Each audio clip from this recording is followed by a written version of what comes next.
I don't know why it keeps doing this.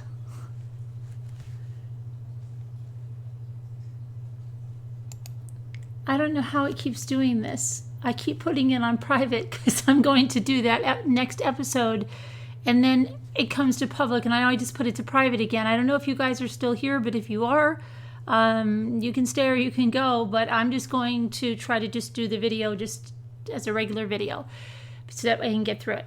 So this is episode 2, and in this episode we're going to look at what happened when Nicole got to the house.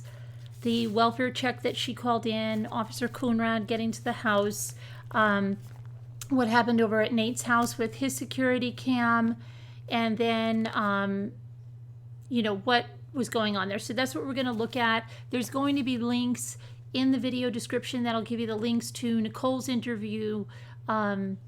We'll go over the transcript of Nicole's interview, and there'll be links to, we're going to probably get to Nicholas's interview the next time. Probably won't be able to fill it in on this one. And we're going to look at, and I'll put the Officer Coonrad's, because we're not going to watch that whole thing. That'll be in there, so you could look at that and refresh yourself. But this is mostly for new people that keep emailing me about things. But if you want to refresh your mind with the case, I just want to do it while things stay fresh in my mind, because I'm getting a lot of new people that are coming in. So the first thing, Nicole gets there and she's very concerned because she cannot reach Shanon. She cannot reach her on her phone. Shanon's not picking up the phone. She's not posting on Facebook. She's not answering the door. And what's worse, she knows the code for the door, but the latch that Frank put in so Celeste couldn't get out, it's kind of like a hotel latch, is latched. And Shanon's shoes that she wears all the time are right there, and you can see them through the window of the front door. Her car is in the garage. Where would she go? It was supposed to be the kid's first day of school, and Shanon had an OBGYN appointment for the baby. So let's look right now at just a small clip of what happened when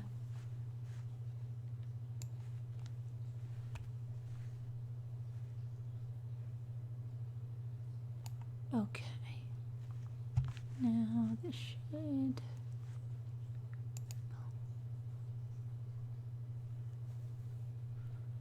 There's no sound right now. How you guys doing?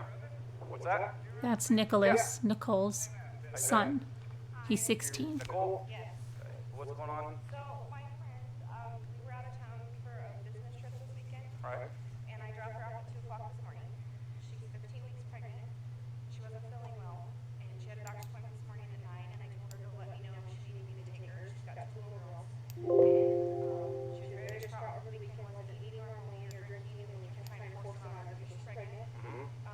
Her husband and her supposedly are separating, but she didn't know this. She thought they were just having issues. She just told that to me today. So I was like, called, and I was like, have you talked to her from Shannon? She was at work this morning because I can't get a hold of her. I called, I texted. Her car's in the garage. Her shoes she wears every single day right in front door. She only has one vehicle? No, they only have one vehicle in her truck. Okay. That's what I'm asking. There's not a... They're on a play date, but they're 4 and 2. She went on a play date. Why wouldn't she take the car? They're 4 and 3, but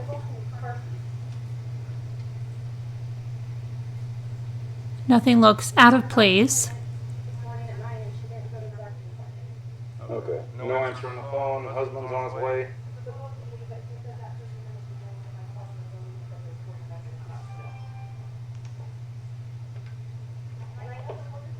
You do? She's explaining that she has the code to the door, but that little latch is on there. Can't get in. Garage door. Is there...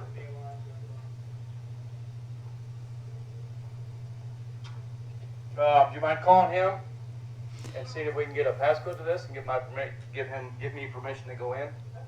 Now, a lot of people ask, Check the back, see if I can see how anything. did Nicole know that the car was in the garage with the windows up so high? Right. I just want to look at all the windows and make sure I don't see anything out of. Do they? what she did was she pulled her car in, and her son Nicholas stood on the hood of her car and was able to see in and see Shanann's car in the driveway.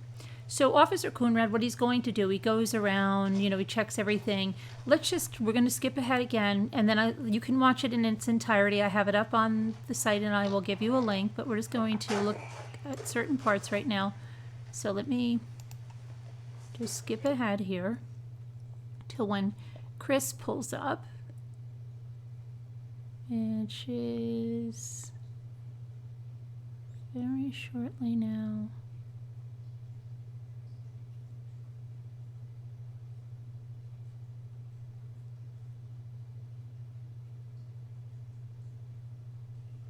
Here's Nate coming out, and that's the neighbor.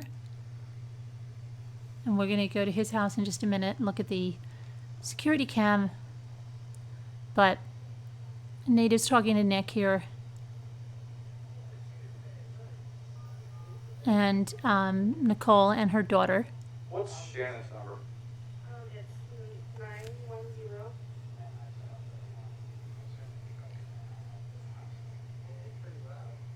Sorry.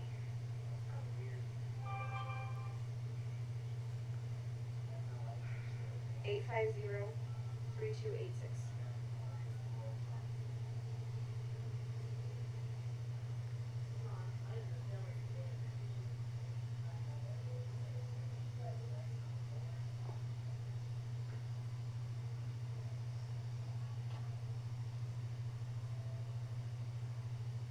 He's trying to see if he can hear it inside.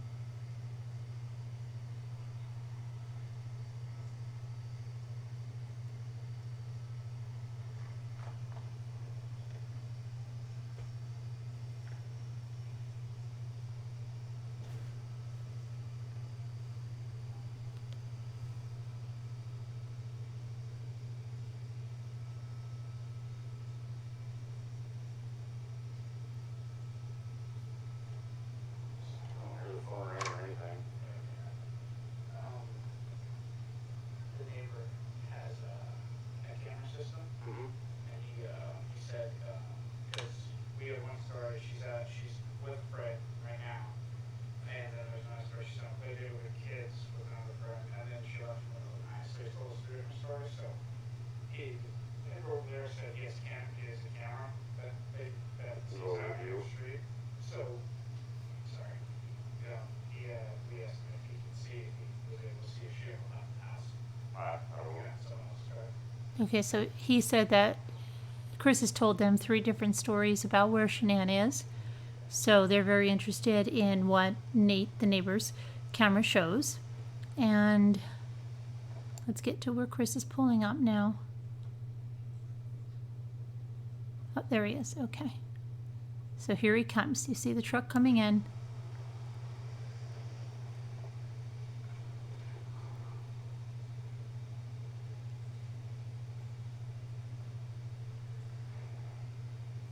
Chris pops out of the truck. He runs around to the other side of the truck. He goes in.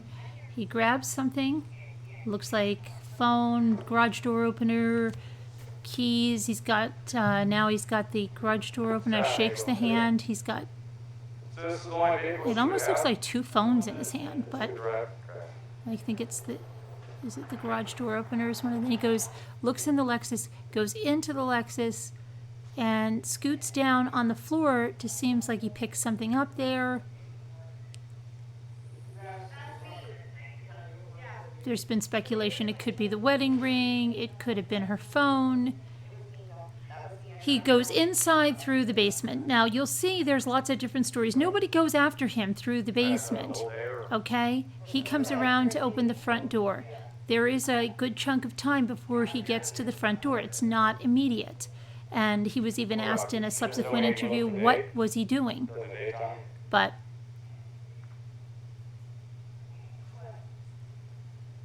at this time, Nicole is on the phone with Sandra Rusak. She's telling her that the girls' car seats are in the car.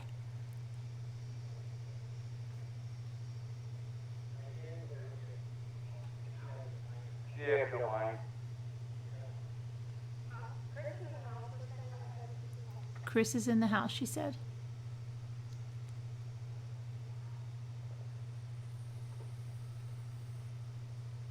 Now, I mean, that's up to him. It's his house. I guess. now Sandy just said, I give you permission to walk in my daughter's house.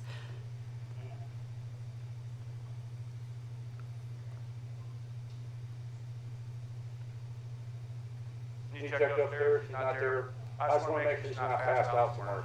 Is she diabetic? Okay, he's walking all around. You mind if I look around? He says he has to take care of the dog. And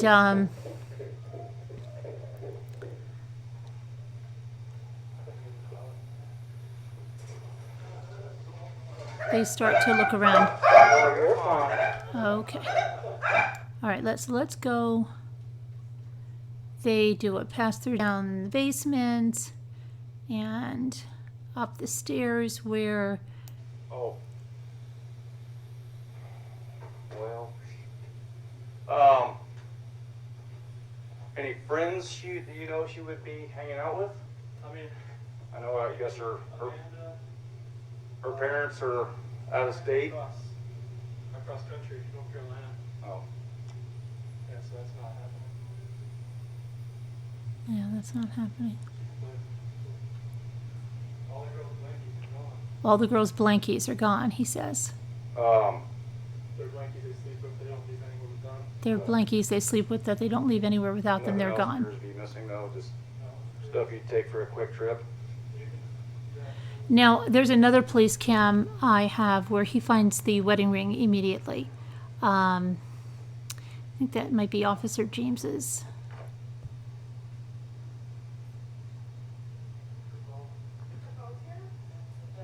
The phone's here, so she tells Sandy her phone's here. And now Chris doesn't know how to unlock it because there's a 4-digit code that used to be on it, but it's changed to a 6-digit code. Well, Nicole tells her to put in the baby's due date. Put in the baby's due date. He's laughing and joking around, right? I'm just trying to make sure that, yeah, this one doesn't show where he finds the wedding ring. Let me see. No, it's the other one. But I'll link it. They're very similar. And I think I might have I might have them all on there. Okay, so they're going through the phone. I'm just going to rush through this with you guys. You guys can watch it in its entirety. Then they go into the closet, talk a little more. He has a phone call he's on with, they ask him to call the banks and stuff. He explains that. And then here comes Dave Bumhover. I have more extensive police cam video that covers everything from when Bumhover's there to when they're in the kitchen and all of that. Let's just see what Chris is saying here. He can't tell if she took any of her clothes, he says. Tell you anything about leaving, moving out? Not moving out. I mean, last time I talked to her this morning, she said she's gonna take the kids to a friend's house, and that's what she was gonna do. And then I texted her today, and I haven't heard anything. But cars here. Right. Unless somebody can pick her up. But the people that I know, don't want to start putting her on the scene. Right.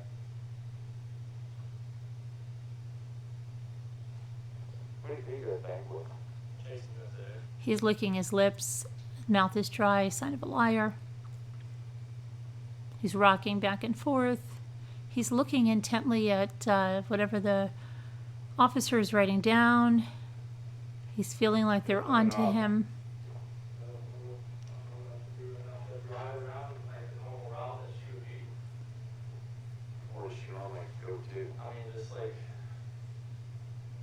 drive where like if she don't take kids to school. People that I know that live down, people that Kristen lives down that way. I mean, that's the only routes I know she would take. She go to their house frequently, or And not much, but. Hey. I'm still talking to the officer right now. Okay, bye. I will definitely. Bye. That was his mom, he says. Anything smart, just drive around, see if I. Probably wants to drive around because he probably wants to text or call his mistress and have privacy. He's dying to get away from there, and he feels under the eye of everyone there.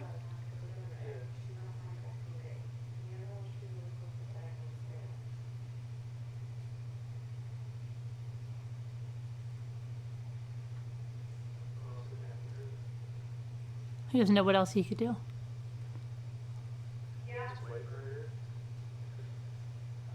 well, I've got my detective coming, just because this is kind of an odd situation. It's an odd situation. So Detective Baumhalver is coming. Find a friend or something. Now let's look at something else. Hey, call bank. Okay, so we've seen this. Now, you can, like I said, you can go back. I'll link the police videos in there. But now the other thing that's very important, that's the Officer Coonrad took a picture of Chris's truck here. And we can see he has a empty milk crate.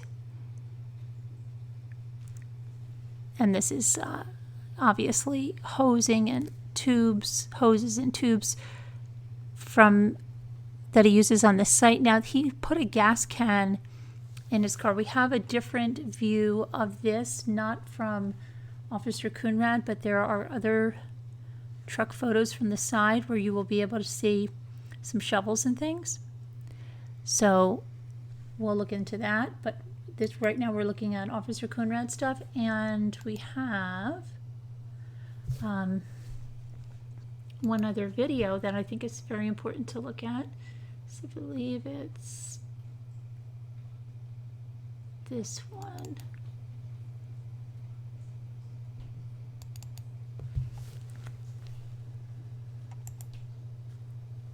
Okay.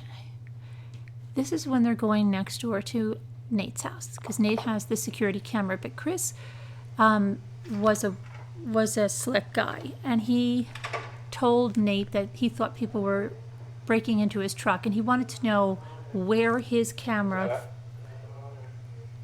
could pick up, and he was very, very careful to stay out of that range. My water jugs. He's very intent on his phone right now. He's not even looking at this stuff to begin with, which I can't believe he's not even looking at it at first, but he's talking about how he loaded, he's going through the thing like the Sesame Street thing, a stick of butter, a gallon of milk, you know, my book bag, my water jug. He just repeats it verbatim. He has memorized everything, and it scripts to him. There's no emotion. There's no emotion, and this guy doesn't know where his wife or his daughters are. He's probably texting his mistress right now. Now he's going to look a little bit at this. Okay, he's freaking.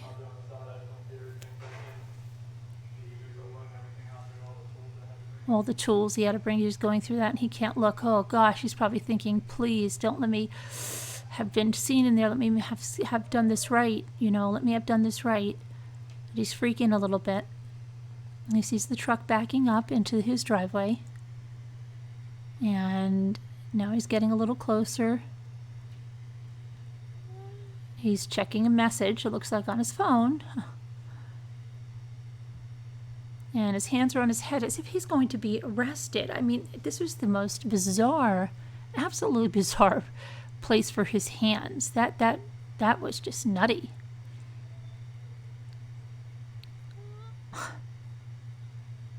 You ever see anybody do it? He looks like he's having, look at his breathing. He's not sweating or shaking, but he doesn't have a lot of emotion. He just looks like he's having trouble breathing, and He'll probably want to talk to you. he's licking his lips again. Call at the bank and see if there's any kind of activity. He's looking around, beady-eyed. I've got issues the other week. Yeah, here he goes. Stealing stuff out of like garages and stuff like They were that. stealing stuff. And I have parked my truck right here. Yeah. So someone, I can see where someone tried to jimmy with a flathead screwdriver. Yeah, Jimmy with a flathead screwdriver. Yeah, Chris. But if any action would happen, any cars or anything left at your house, I would have been like right in that area. It should have oh, they don't pick up anything coming down the street. This way, they don't trigger. Oh, yeah. And now he's a little bit rattled because it would pick up something coming down there. Oh yeah.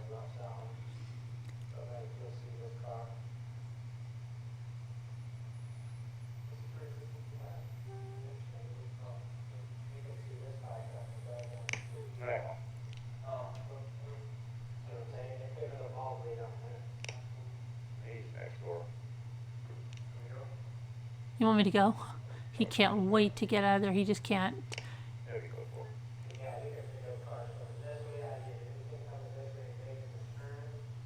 He needs to go change his underwear. Yeah, see, exactly. He was just checking.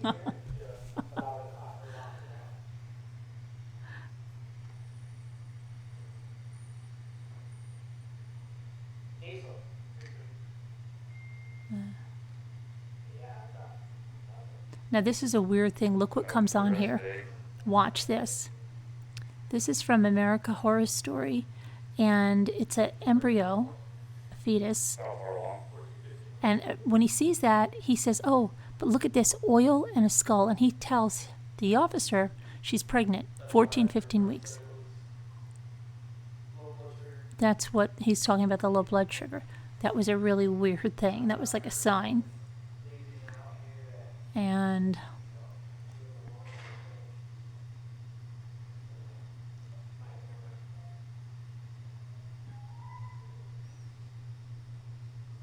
Chris again, what is he? Texting his mistress.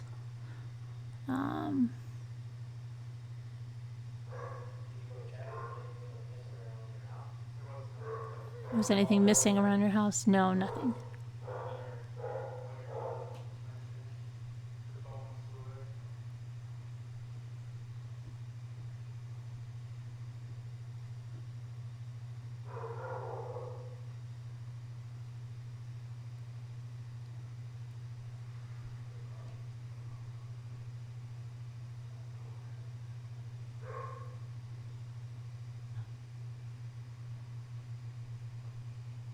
Chris is just ready to start his new life, and he can't even believe that he was caught this fast by Nicole. He probably wanted to come home and get rid of her phone and her purse and the car with the car seats. And now he doesn't know what he's going to do. What is he going to do is what he's thinking. What is he going to do? He just wants to go see his mistress.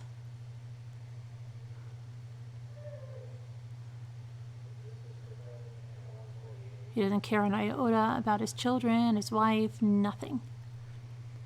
Not an ounce of remorse, nothing. Pure evil. Pure evil.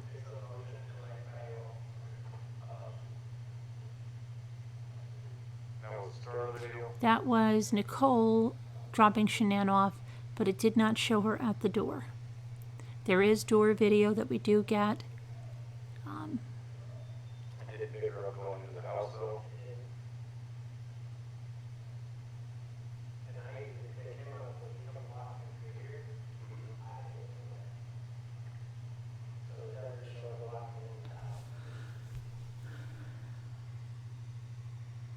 He's got his arms crossed. He's rocking again. He's very, very nervous.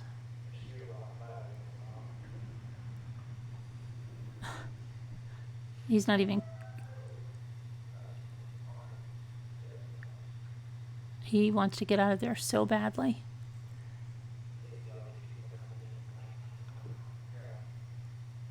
Keeps sucking in his lips. He's looking at his hands. That's interesting because that's the hand. Doesn't have a wedding ring on, right? Doesn't have a wedding ring. He doesn't have the bracelet he always wore for Shanon for the lupus. That's not on. So he's got neither of those things on.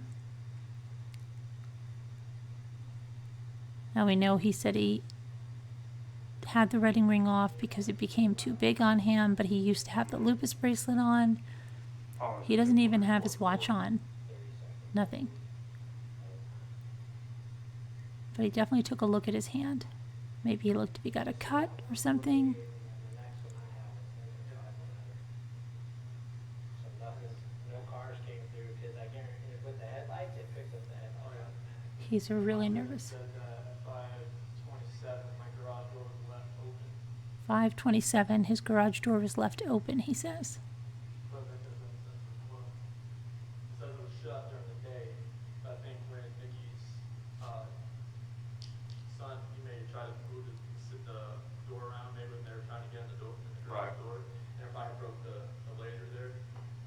Because my alarm started going off. Well, I know he said the front door he tried going in, but he had the lock up. That's So where that the kids set it live, off, you know. right? And our remote on the outside doesn't work anymore. It got wet. The whole break on that. Yeah, that was it. Well, all right, appreciate your time. Okay, so he shakes Nate's hand, and he leaves. And now watch what Nate tells Officer Coonrod. No, but you just want to go talk to him. I'm going to get his info real quick. He's not acting right, Nate says. No. He's talking about how he's rocking.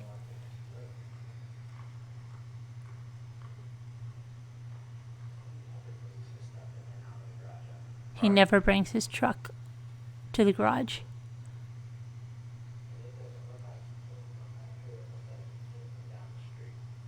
He says it looks like it came from down the street.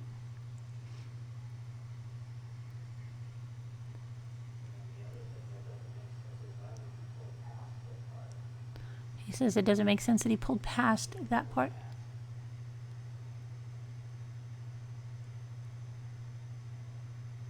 See, he's saying he was trying to he knew to conceal it. Are you able to record this?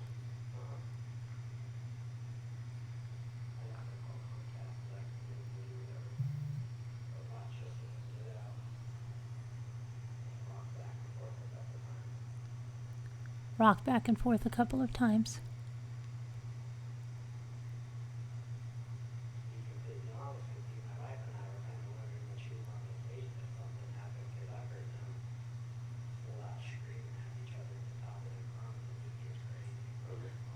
He said that he gets crazy. He wondered if something happened when Shanon was on vacation, his wife and him, because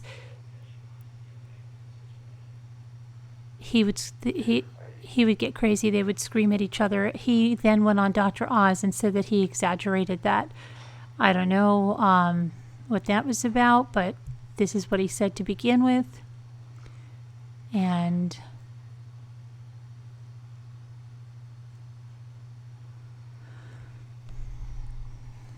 Nick is coming in there.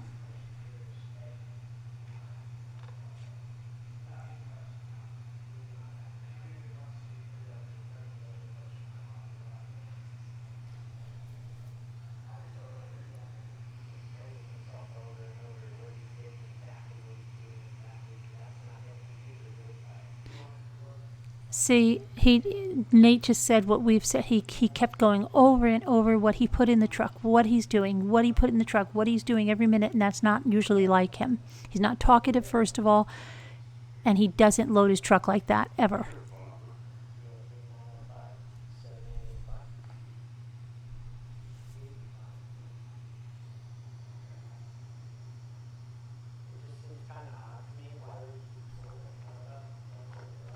Right. I've never seen him. If he loads his stuff, he normally just walks back and forth because I do want to film him. What does he usually load up?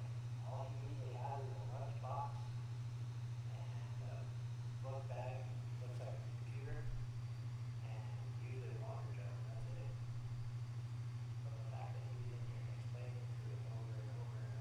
over and over and over. Very odd.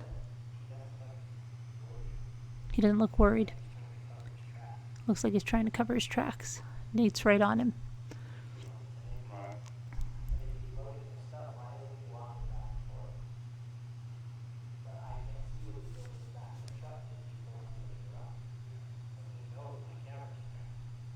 He knows where his camera is, he's saying. He doesn't hear where that camera's on here anymore.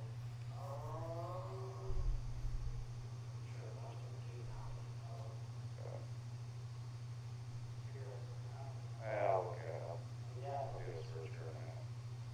All these words kept coming up missing, so we moved in here, I put this in.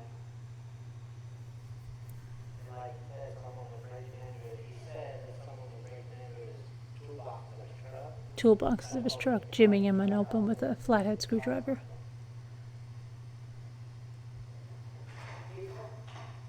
know you want to go play with the baby so bad.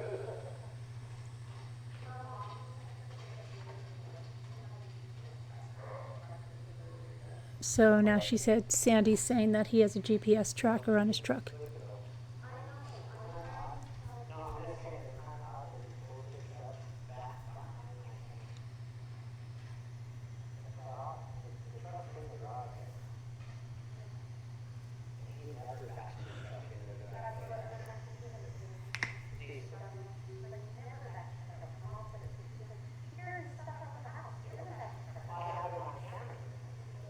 See, so we got a real issue over here.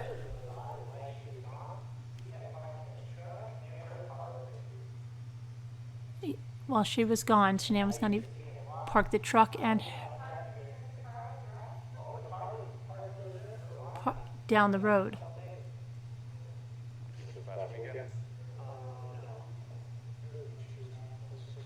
Oh.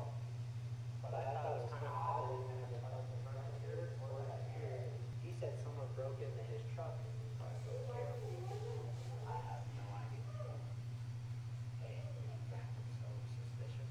He's acting so suspicious. You can ask them, he's normally quiet, what's up, dude? He's over here telling you 3 times what he took out, what he did, what he did, what he did. He's very, he never talks. So the fact that he's over here blabbing his mouth makes me kind of suspicious. Yeah, but I mean, put yourself in his situation. Oh, I agree. You know, anyone's gonna be nervous. They don't know what to do. No, I agree, but I'm just saying the way he told you 3 times what he brought with him, why is he telling you exactly what he brought with him instead of saying, oh, they didn't see anybody out here, he didn't see anybody doing anything? You know what I'm saying? Mhm. Why is he so worried about you knowing what he's carrying out? That's all I'm saying. What's that? The detective's out Talking to there. him right now? Okay. Okay, so that's the end of this, and like I said, you can watch that other police cam. You'll see more with Detective Baumhover, and so let's go over some other stuff. Okay, so now I want to go over with this video the crime scene report that Officer Coonrad prepared. Now, every officer that was there on the scene and Detective Baumhover prepared a crime scene report. So let's look at them. They could be slightly different, and they're going to give their first impressions of what happened that day. So let's go to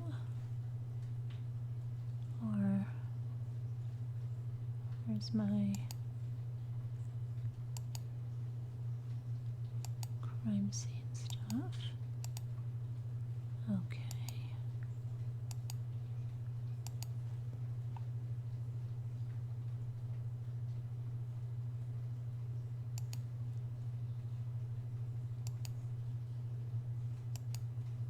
Okay. So let's make sure we have Officer Coonrad's. Okay. And this is Officer Coonrod, yeah.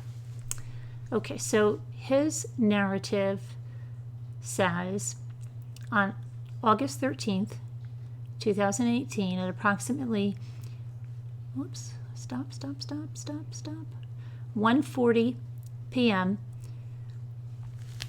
this officer was dispatched to 2825 Saratoga Trail on a reported check for well-being. Nicole Atkinson called about her friend Shanon Watts. Nicole stated that she dropped Shanon off at about 1:48 a.m. that morning. Nicole stated Shanon was 15 weeks pregnant and was not feeling well. Nicole had dropped her off after a business flight from Arizona. Shanon was not answering phone calls or texts and had missed the doctor's appointment. Nicole and her son, Nicholas Atkinson, went to the Watts residence and observed Shanon's car in the garage. The vehicle still had the child seats inside of it. Nicole attempted to enter the front door, but it had a latch which prevented it from opening more than 3 inches. Nicole had called Shanon's husband, Christopher Watts, and had requested he come home and check on Shanon.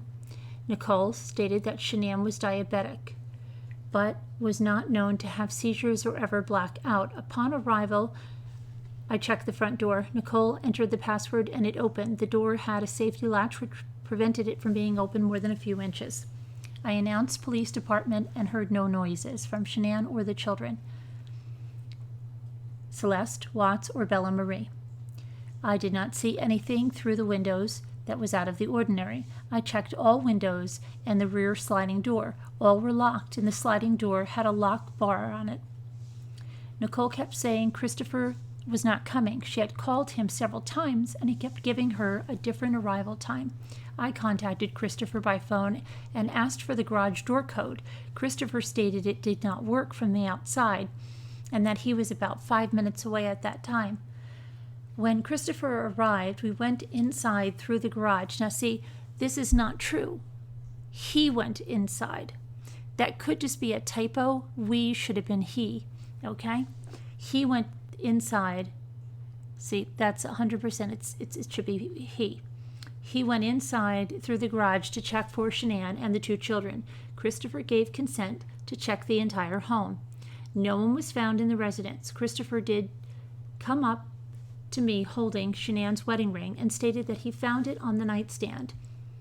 When Nicole asked where Shanon's phone was, Christopher went to the couch upstairs and found it between the cushions. That's not true either. Nick is the one that found it.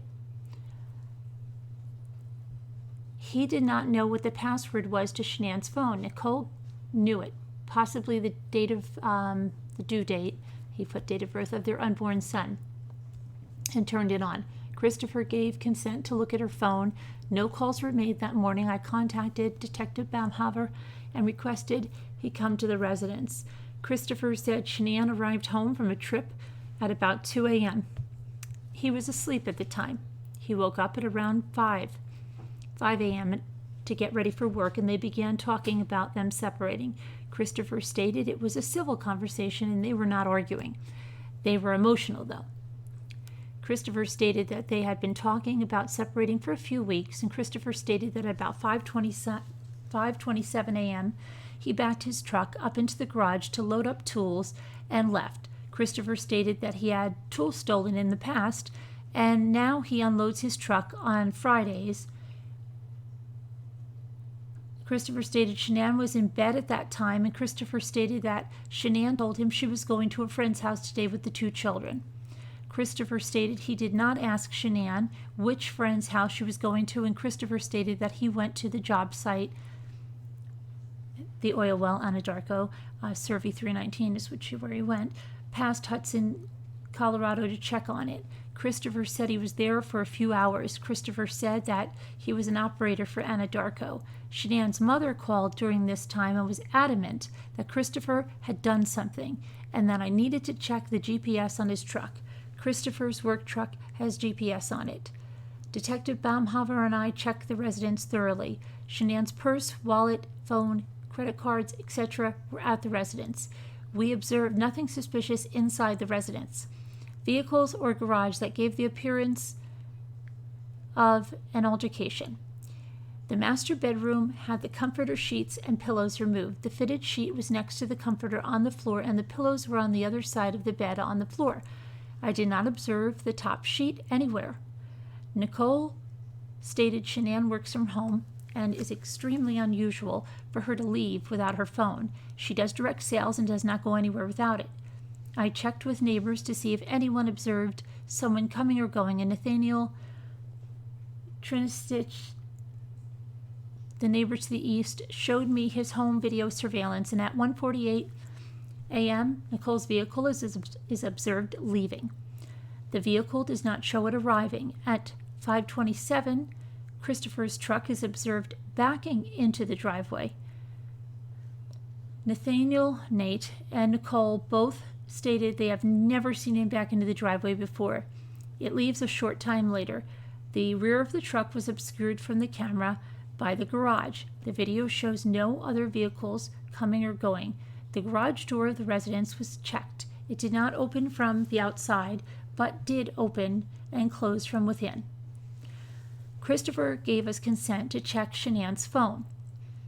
It had an alert which stated the garage door was opened at 12:42 p.m. that day. Detective Baumhauer took the phone to the Frederick Police Department, and Christopher showed me the phone, which shows alarm times where the doors are opened. It sent an alarm at about the time stating he had an open garage door. Christopher told me that at least 3 times, which I felt was unusual.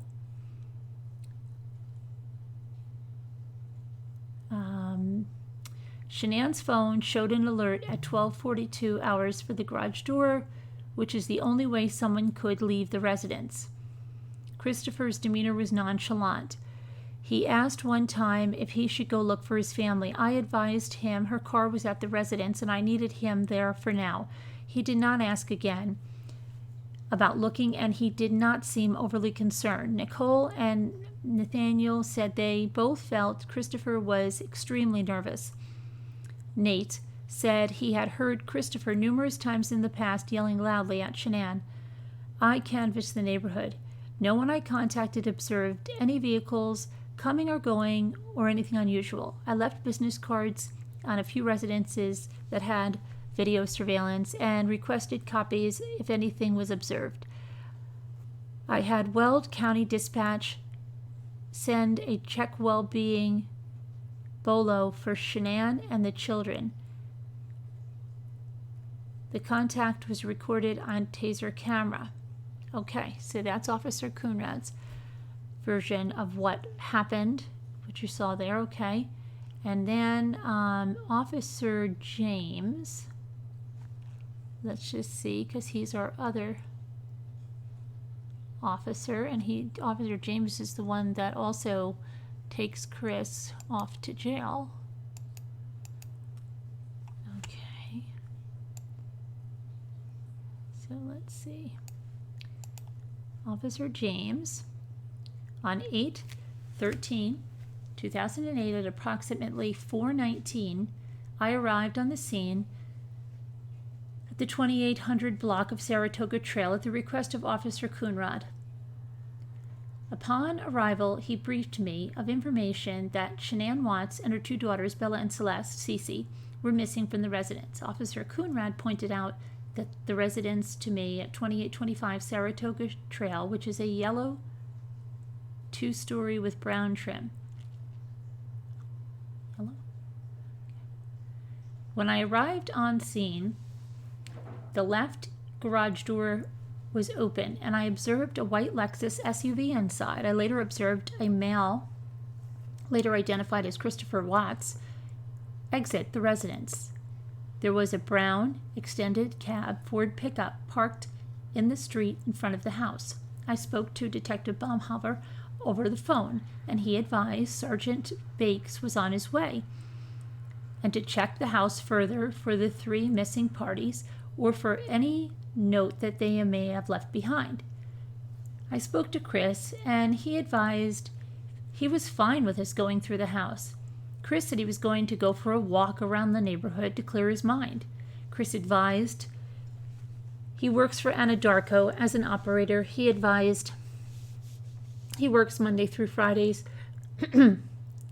I completed a consent to search the house.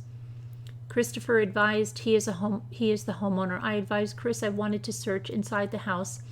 In its entirety for missing persons. I then had Chris read the bottom of the consent to search form and advised him to ask me any questions he may have before signing. Chris read the bottom and waived his right to a warrant, and then he signed and dated the form. A few moments later, Sergeant Bakes, Officer Coonrad, and I searched the house. Chris advised we had free rein to do whatever you got to do. Chris advised that he could go inside with us or stay outside. Chris advised he would stay outside on the deck. Chris advised that he had been together 8 years and married for 6 years with Shanon. He advised it was very unusual behavior, and Chris entered the house and put their dog in the backyard. Upon approaching the front door, I observed the Ring doorbell camera. Chris advised me he usually uses the garage door, and it depends what Shanon usually uses. He advised the only alerts he had for the doorbell were when her friends were here. Chris advised the Ring should record you as you approach the front door. Chris said it showed that she got home at 1:48, and the only thing that was weird was that the garage door showed that it was still open after he left. Chris advised the alarm is through Vivint. Chris said her friend Nikki said the garage door was shut when she got there. I observed a purse on the kitchen counter along with a second phone in a black case. There was a green wallet in the purse, and I observed Shanann's Colorado driver's license to be in the wallet with cash and multiple bank debit cards. There was also a nausea medication in the purse prescribed to Shanon. Upon searching the rest of the house, I did not find signs of damaged property or anything that would indicate some type of struggle. The house was very well kept and organized. With the exception to the office area, I observed medication in the Ziploc bags on the desk in the office. The medication was inhalers and what I recognized to be packages of medicine for nebulizers. There was also a prescription bottle of Celeste for omeprazole in the bag. The Lexus was parked in the garage, the 2 car seats in the back, and the keys sitting in the center console. There was a remote to the garage attached to the passenger side visor. I did not observe anything else out of the ordinary in the Lexus. There was mail sitting on the passenger seat. There was also other car seats sitting on the floor of the garage. The basement was unfinished and very well organized. There was a bed in the basement that had pillows and a blanket. The bed was not made. There was a makeshift window covering on the window near the bed. I then went upstairs into the master bedroom on the 2nd level when Sergeant Bakes and Officer Coonrad were. Upon entering the room, Sergeant Bakes went looking for a blanket on the floor. I did not observe anything obviously damaged or anything that would indicate a struggle in the bedroom. The washing machine door was open, and it appeared that there's a couple of child items in the washer. There was a load of clothes in the dryer. The purple kid's bedroom did not have the bed made, but the sheets and blanket were on it. There was a Jack and Jill bathroom, pink, between the 2 kids' bedrooms. There was no water in the toilet of the bathroom. I was advised the bathroom had previously been locked. There was a second bedroom off of the loft upstairs that has children's bath items in the tub. There was also a well-organized playroom upstairs with toys and books. The backyard had a short privacy fence with townhomes directly to the south. Upon looking in the backyard, I went back outside to the front where Chris was. I observed there to be a latch at the top of the front door, something commonly used in hotel rooms that would prevent the door from being opened unless the latch was unlatched. I also observed a pair of black, what appeared to be female flip-flops directly next to the front door, and Chris advised me that the garage door on the exterior side of the garage, that the garage door pad on the exterior of the garage door did not work. Chris advised You have to have the actual garage door opener to close the garage door from the outside. Shanann's garage door opener was in her car. Officer Coonrad pressed the garage door opener that is attached to the wall next to the door that leads to the house to see how long it would take the garage door to close. There was enough time for someone to press the button from inside and then run out of the garage onto the driveway. Chris advised all of their family is in North Carolina. He advised she has friends in Frederick, Erie, Aurora, Parker, and he has tried to contact them. Chris advised he could not log into and check the bank accounts because she does the finances. He says he knows the password but not the username. He advised they bank through USAA and Chase.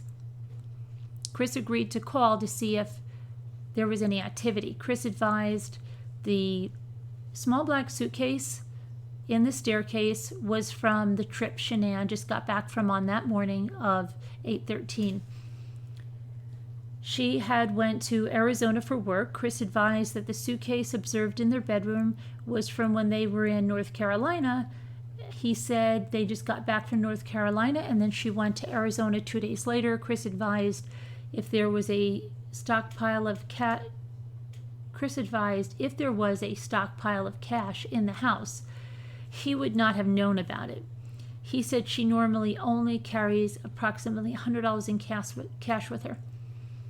The bed of Chris's work truck was filled with items including a fire extinguisher, a large diameter hose, a shovel, a gas can, and multiple toolboxes.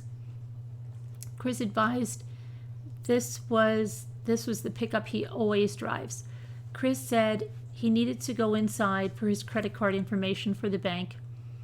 Inside the house, he said there was a taxi cab charge that posted to Chase on the 12th. Chris advised Shanon had a passport, but he didn't know where it was. I asked Chris if he had looked through the wallet to make sure it had all of her cards. He said she has different cards than him and didn't know how many she had. He said the debit cards were the same account. Chris advised his kids didn't leave their favorite pair of shoes that they wear. Chris advised his children didn't have a favorite pair of shoes that they wear. Chris showed a closet with multiple children's shoes in it. He said he tells them to pick their shoes.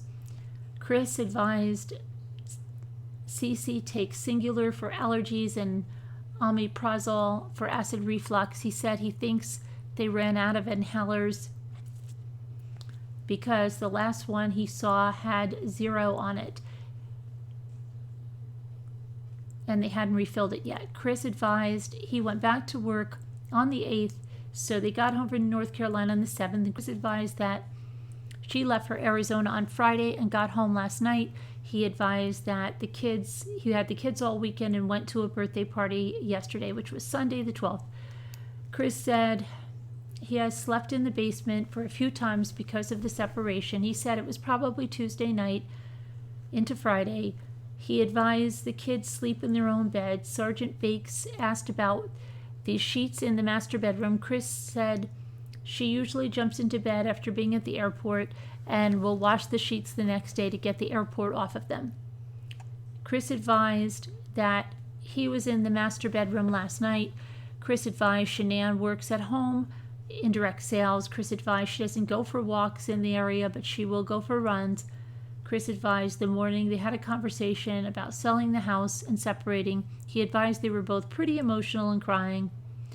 Chris and Shanon told him she was taking the kids to Chris said Shanon told him she was taking the kids to a friend's house but didn't tell him who. He said she was still in bed when this happened. Chris said it was between 4 to 5 a.m. and he said he woke up at 4 a.m. Chris said he was passed out when she got home, then woke up. He said he wanted to have the conversation with her face to face. He said the conversation lasted 30 to 45 minutes, and he said that he left between 5:15 and 5:30. Chris said he went to the location first, east of Hudson. He said he was the only one there because of the other operators had an issue there Friday that they left over this weekend, and he said he went there early to verify the issue to see if he could fix it. He said he then he went to a pumping unit across the ranch. He advised it was Survey Ranch near Rogan, Colorado. Chris said he loaded up his water bottles, his computer, his book bag, his container, his O-rings, and into his truck. He advised he had an issue where someone stole tools out of his truck recently. He said he parked his truck near the neighbor's house for a few days to see if someone was trying to break into it again. He said he had left his toolboxes in the back unlocked, and he said he unloads his stuff on the weekend and clears his truck out. He said they originally moved with a friend in Broomfield when they moved to Colorado, and then their house was built in 2013. He said they didn't have many friends in Frederick because Nikki and some friends that recently moved to Thornton, besides Nikki, and some friends that recently moved to Thornton, which were Nick and Amanda Thayer. He ends up staying with them on the night of the 14th, and they are the ones that take Dieter until Frankie Jr. can get to him. Okay. Chris and Shanann's friend Cassie is a nurse and noticed that Shanon had low blood sugar when they were in Arizona. He said that before he met Shanon, she had a bad car accident and where they believed she blacked out and had a seizure.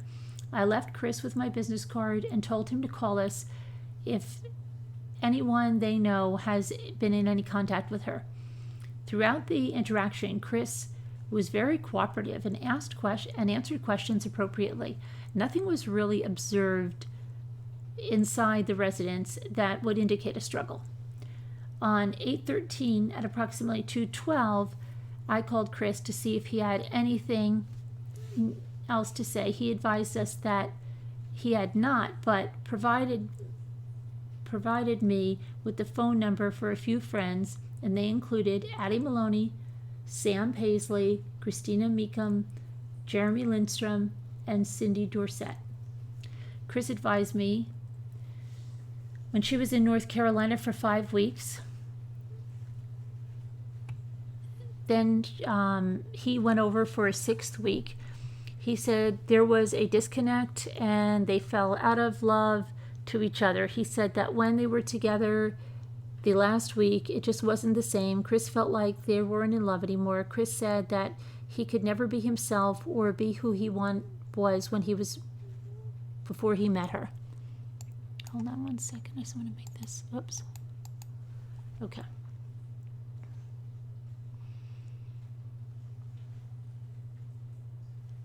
Chris said that they had the disconnect once he saw her again and that it wasn't there anymore. Chris said it was totally possible she was seeing someone else.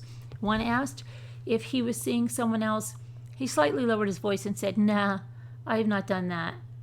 Chris said that he was going to go to work early and see what was going on. He said if his head wasn't there, he would roll out. Chris said he didn't know what he wanted us to do. He said it's hard to be in the house right now. Chris was advised to call us right away if he hears anything. I spoke to Sam Paisley. She advised me that she lives in Maryland and she knows Shanon through work.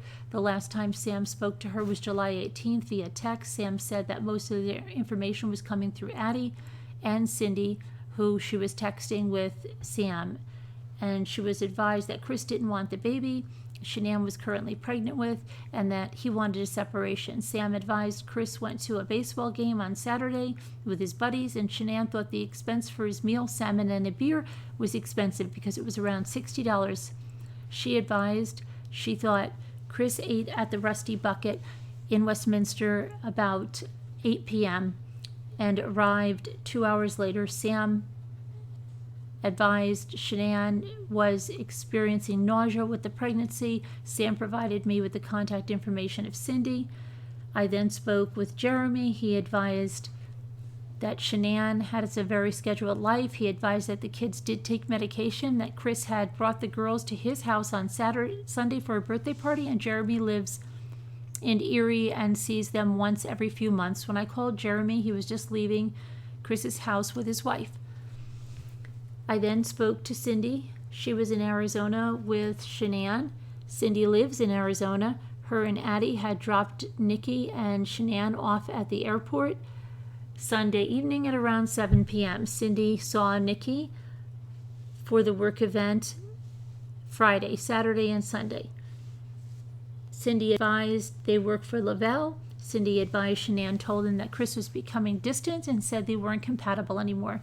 Cindy said Shanon was blindsided by this. Cindy said that they were making plans to go away for the weekend. She mentioned that Chris recently deleted his Facebook account. Chris used to post on Facebook how proud he was of Shanon and the kids. Cindy said Shanon was pregnant with a boy, but they canceled their gender reveal party because the energy wasn't right. Cindy and Chris had recently started to get more fit. Cindy said Chris had recently started to get more fit. Cindy advised Shanon was a very routine-oriented person and described her as a helicopter mom. Cindy described Chris as a passive and calm person.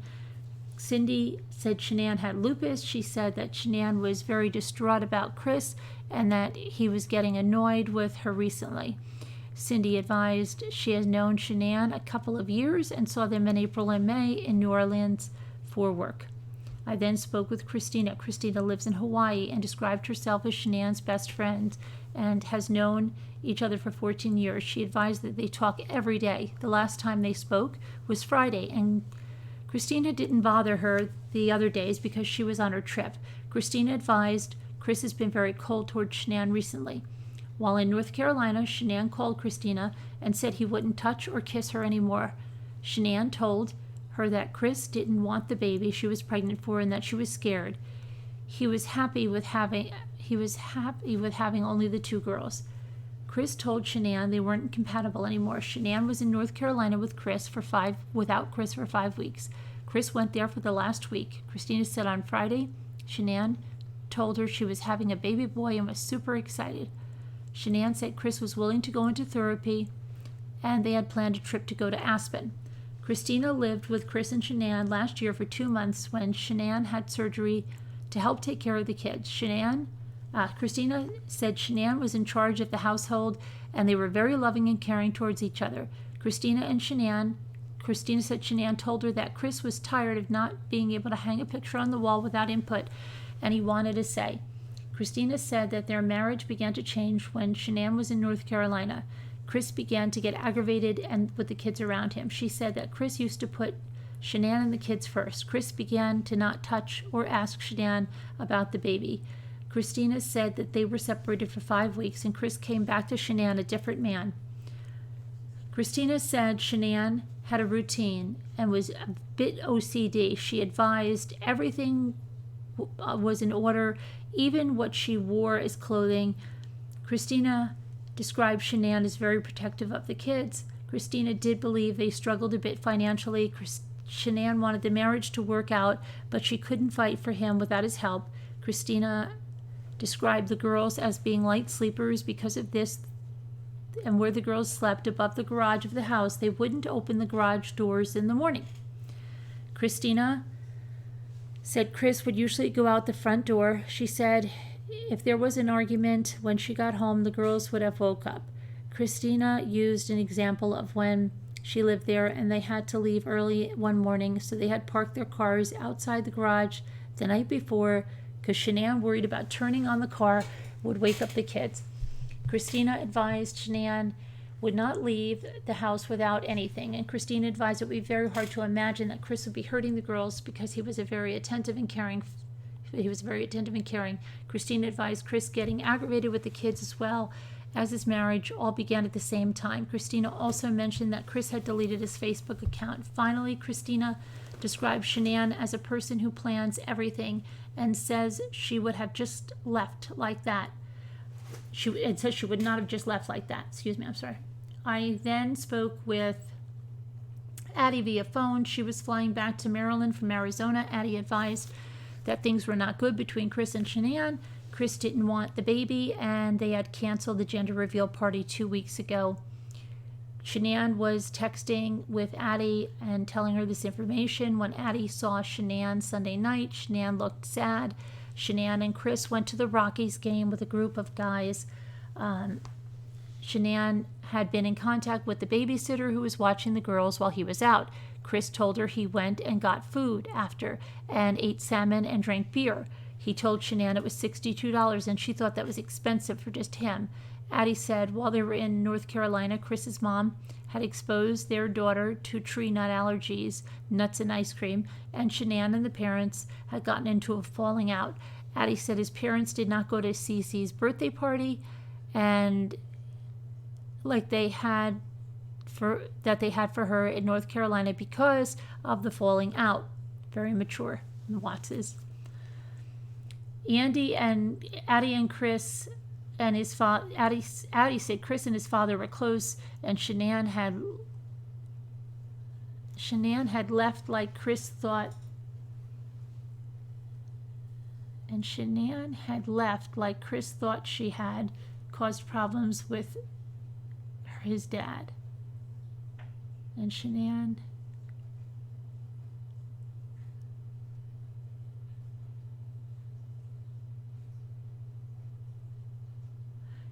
I know what she's trying to say, and Chris thought he accused Shanon of driving a dagger between him and his dad. It's in text messages. Addie said Chris had also deleted his Facebook account last Thursday, which is very strange because social media is used regularly for their business. Addie said Chris seemed to come around to the idea of another baby when he found out it was a boy because he wanted a boy. When Addie found out they were having problems, it came as a huge shock to her. She advised Chris told Shanon that they didn't communicate well anymore, but wouldn't really say what was wrong in the relationship. Addie said Shanon was anxious to get home because Chris was coming around prior to her going to Arizona. Shanon was also looking forward to getting away with him for the weekend. Addie believed Nikki was going to watch the kids while they were gone, but wasn't sure. Addie said Shanon was the best mom she knows and wouldn't have left medicine, phone, or car seats. Addie said Shanon was the most organized person and planned everything. Addie described Chris as being a great dad. Addie said that the only person in Colorado that knew of the marriage problems was Nikki. Most of Shanon's friends are through the business. Addie said Shanon would go on play dates and mentioned Amanda, who used to be the director at the school. A female by the name of Karen they worked with was also in Arizona and lives in Colorado, but they didn't discuss Chris with Arizona.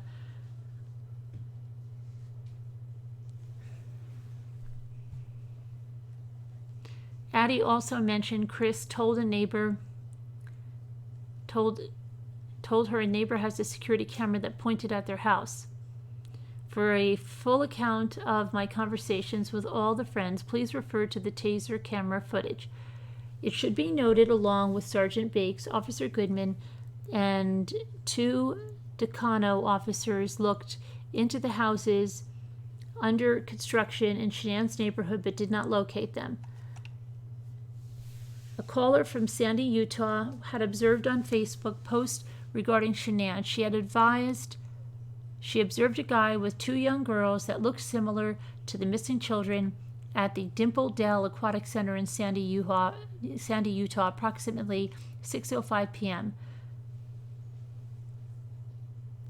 The RP was Kathy Burnett. Videos and photos were uploaded to evidence.com. No further information. That was Officer M. James. Okay. And then we have their personal notes. Okay, so what time is it? Okay, we're getting there now. So what else did I want to go over on this one? So we've read the crime scene report of the officers. And then we have Nicole Atkinson's interview, which I'm going to link for you guys, okay? And then I just want to go over her transcript from that, okay? And then I think we're going to end episode 2, okay? And it's a lot to take in. Okay, so let me just go over here and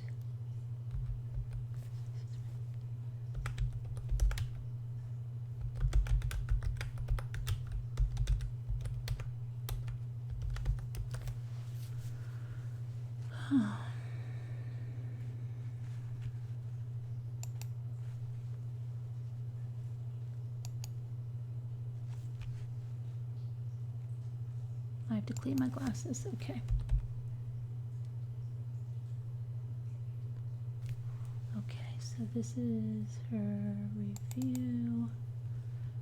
Okay.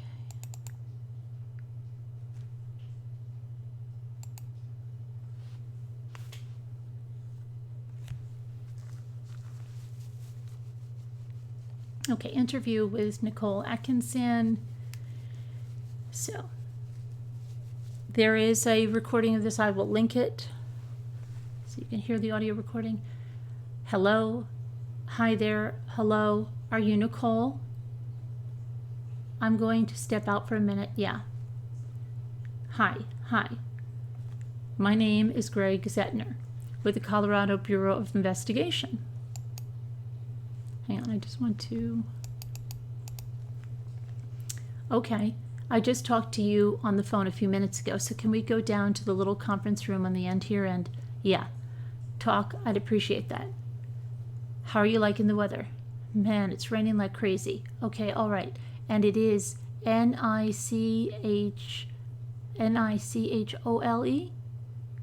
It's Nickole. It's Kole. Mm-hmm. And I'm sorry, what did you say your last name was again? Do you want my married one or the one that happened a month ago, or because I haven't changed it, or the one that's on my driver's license? What's on your driver's license? Right now, it's Utah. But how do you spell that? Utoft. But that should change tomorrow, hopefully. Okay, to Atkinson? Yeah. Atkinson. Okay. And that 970 number, that's what I called you on? Yeah. Is that the best number for you? Best number? Yeah. Okay. And what's your home address? And she gives her home address, okay? And she lives in Firestone. Date of birth she gives him. Okay, all right. I understand that you're pretty good friends with, is it Shanon? It's Shanon. You pronounce it like shenanigans. Okay. Everyone calls her everything else, but it's Shanon. Okay. It took me like 2 years to get it down.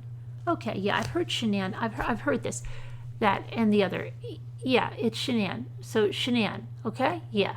So I understand you and Shanon are pretty good friends. Is that yeah, correct? Yeah. We hang out a lot together. We have kids the same age. Okay. I met her because her mom started working for me when I was running a whole bunch of salons and decided to change professions. So now I'm here, but that's okay. Not important. All right. So how long have you known Shanon? 3 to 4 years, I would say. Okay, because when Bella was little, she was pregnant with Cece, and Cece just turned 3. So, okay, so Bella is the older one, right? Mm-hmm. Bella's 4. And then is it Celeste? It's Celeste. Officially? Okay. And she goes by Cece. Yeah, they call her Cece. Right, but Celeste. She's 3. Yeah. Okay. She just turned 3 in July. Okay. And you guys have kids that are close in age? Yeah, my youngest is Madison. She's 2, and she'll be 3 in October, so okay. We go to their house. They always ask, when's Madison coming over? Yeah. If I go by myself and they're there, sure. So, okay, so you've known Shanon about 3 to 4 years. Mm-hmm. Where did you meet, when did you meet Chris? The same time I met Shanon. I actually got invited by her mom, Sandy, over for Cece's first birthday party. Okay. I have talked to her in passing, but to actually say I got to know her and stuff like that. I'd met her before, but not like when we developed a friendship. So, okay, Cece's first birthday party, around then, I went over and I met the whole family and spent some time with them. So ever since then, because we have kids the same age, we got in. Then she got me doing Thrive with her. So, okay, what is Thrive? I've heard about it. I don't know exactly what it is. So it's these patches that we wear, and it's a nutritional supplement. Oh, okay. So it's not just patches, but that's the gist of it. Okay. Unless you want more information. Just I've heard of it. I didn't know what it was. So yeah, it's a nutritional supplement. Okay. It just time releases vitamins and minerals into your body all day long. So it gives you like mental clarity and energy. All right. And you actually stop craving stuff that you normally would want, like ice cream. I don't crave ice cream anymore, really. Drinking soda. I don't drink coffee. Oh, all right, good. Yeah. Okay. So were you Shanon? Oh, see, now you got me wanting to say shenanigan. Right. Okay. So you guys were in Thrive. Part of this, it's like a what is it? It's a home business. Okay. It's kind of like Mary Kay, where it's a direct sales thing. Okay, gotcha. So she actually, when I went over to Cece's birthday party about 2 years ago, gave me a sample, and then I went over to her house and we had play dates and whatnot for a year. We went to go to lunch, whatever, here and there, like girlfriends do. And then a year ago, I finally decided to try it after the sample she gave me. So I was like, okay. I texted her and I was like, okay, I'm going to try it. And she's like, okay. And then like a day or two went by and she signed me up to be a promoter because I actually felt what it was doing for me. So I was like, and she's like, you just be a customer? And I'm like, no, I want to talk about it. I want to make money off of it. So yeah, okay, yeah. So you guys were, you were at doing the Thrive together? Yes. And so you went out to that Thrive thing? Yes. We left together, we flew out together, and we flew back together. Okay, so you were there at your Thrive convention that last weekend? That was a training in Arizona. Okay. Some top leaders of the company were putting on. Okay. Where was it in Arizona? Scottsdale at the Embassy Suites. Okay, so you guys went there. Do you remember when did you guys go? Okay, we left at 4 o'clock on Thursday, Friday morning. So it was Thursday night, Friday morning, and I drove from her house to the airport and picked her up. I drove from here to her house and picked her up, and then we drove to the airport. Okay. And do you remember what time you picked her up? Oh, it was about 4:30 in the morning. Okay. Did you guys have a really early flight, I assume? Yeah. We flew out at 7 a.m. Do you know what airline? Southwest. Yeah, I can show you the boarding passes if you want. They're on my phone. And you flew from here to Scottsdale? Phoenix. Okay. It's about 20... It's Sky Harbor, is that right? Yeah. Okay, so you picked her up. That was Thursday, you said. Thursday, so, What day was Thursday? It was the 9th, is that right? Yeah, well, it was Friday morning, so it would technically have been the 10th. Oh, okay, got you. August 10th at 4:30 a.m. Okay. And what time was your flight? 7:10, you said? Something like that? We flew out at 7. Okay, 7. We got to the airport like right around 5 o'clock. Sure, okay, so you picked her up from her house. Is this the one on 2825? Yeah. What's her address? 2825? 2825. It just escaped me. Give me a second. Saratoga. Oh, there you go. I was like, Saratoga Trail. Is that right? Yeah. Okay. And did you go inside? Nope. Did you? Because just walked out front. Just wait out front. The kids were sleeping. Okay. She said, just text me when you get here. She was actually waiting on the front porch. Oh, she was. Yeah. Okay. So you didn't see any of the kids. You didn't see Chris? No. She was just on the front porch? Yeah. With a bag, suitcase. She had a carry-on suitcase in her purse. Okay.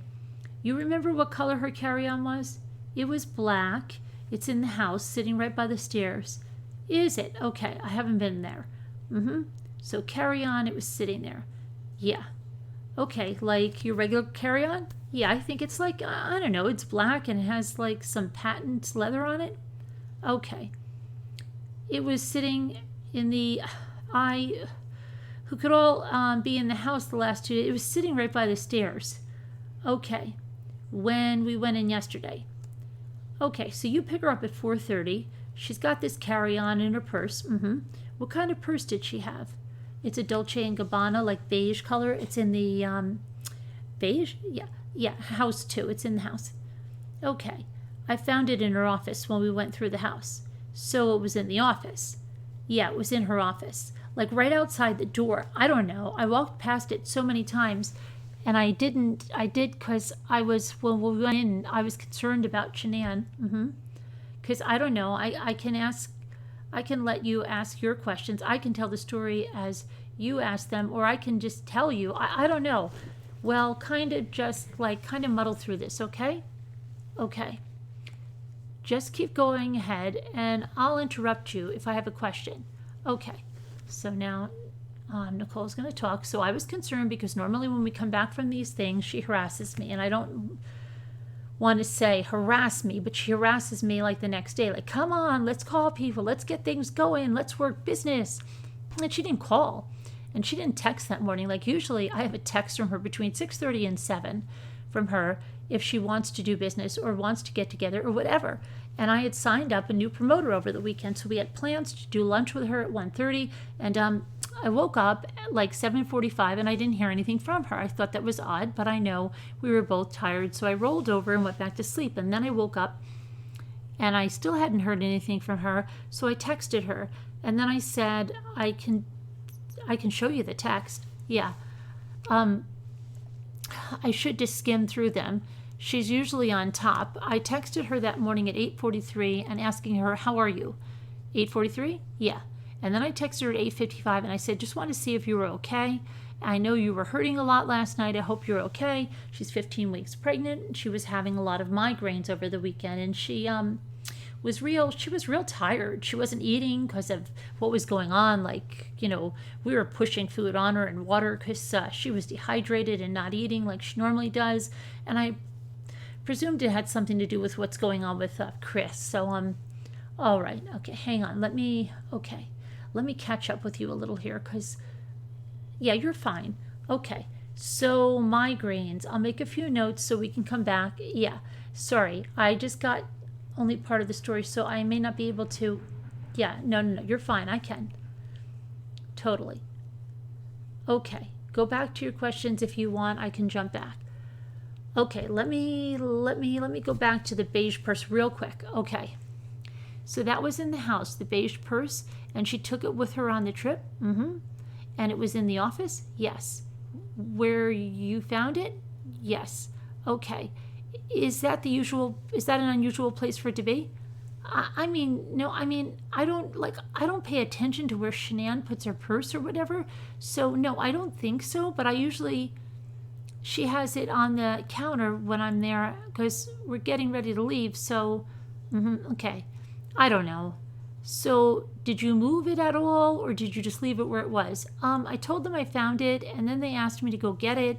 The police officer did, and Chris, so I went and grabbed it and gave it to Chris. I didn't go through it. I gave it to him. Okay.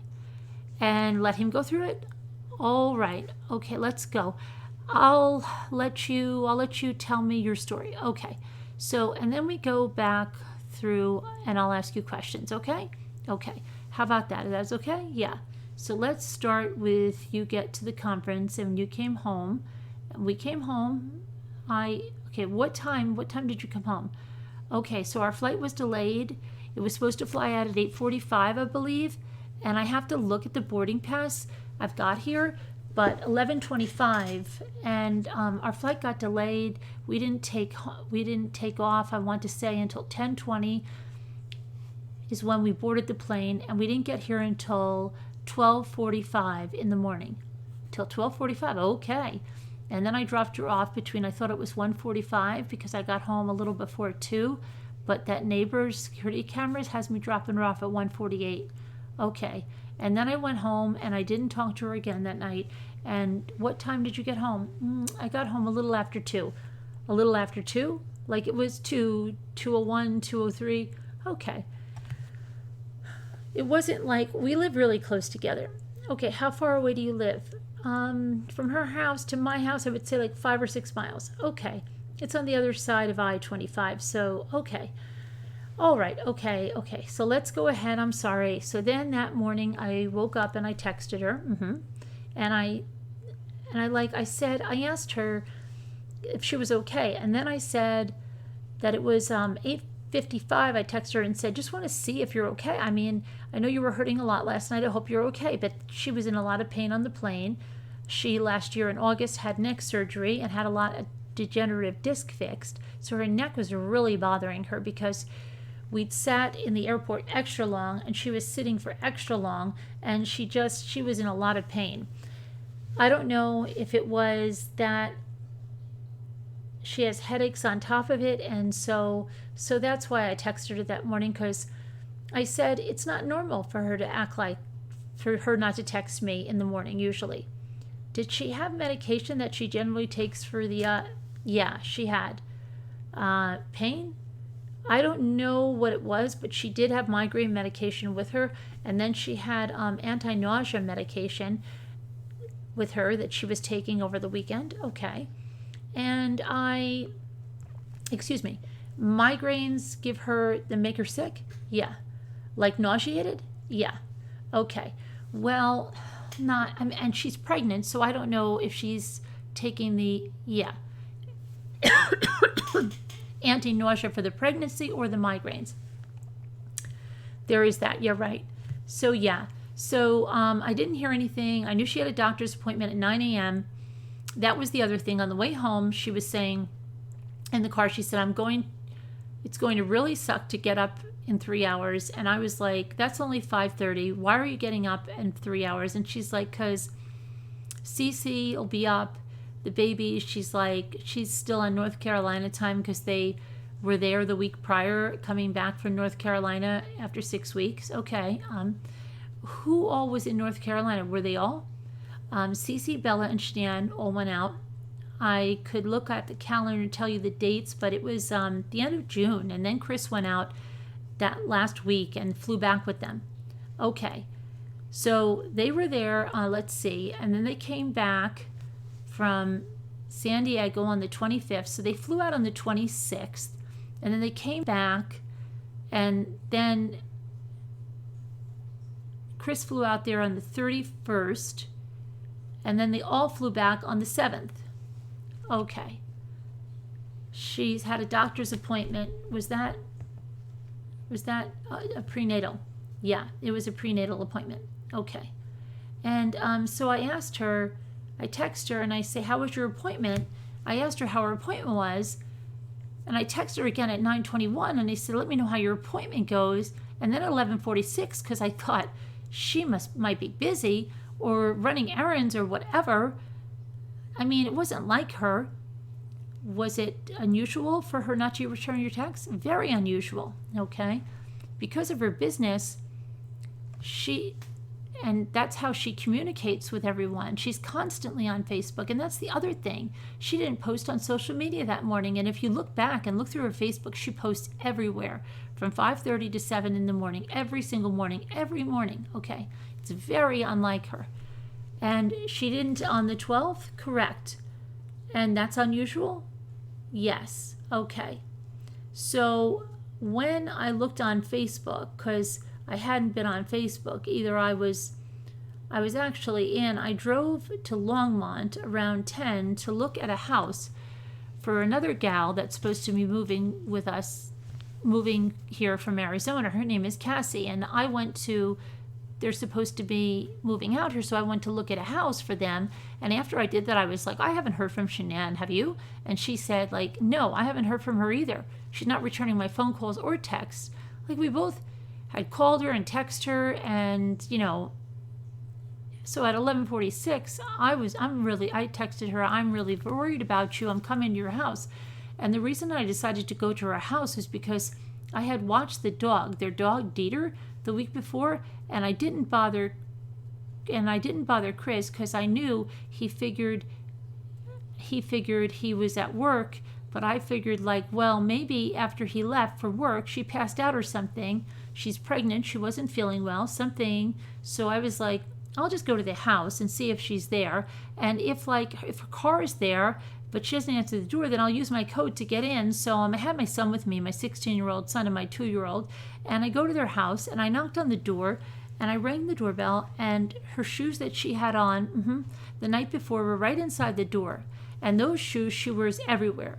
It doesn't matter if they're like, unless it snows 3 feet, she'll put on tennis shoes, but they're flip-flops. She wears them everywhere. So I was like, well, that's odd if she's not here. So she buys the same damn flip-flops every year because she likes them that much. What? Do you know the kind? Do you know the brand? I don't know, but I have a picture of them. Could you send me some of the stuff? Yeah. Could you just, if you have a picture of them flip-flops, that would be great. And do you know how to snap like screenshots? Can you send me my text? Those texts yeah. Also, that would be perfect if you could send me the phone number I called you on. That would be great, okay? If you could send me the phone number I called you on, okay. Great. And what color are the flip-flops? They're black. And they're just like regular between-the-toe flip-flops? Yeah.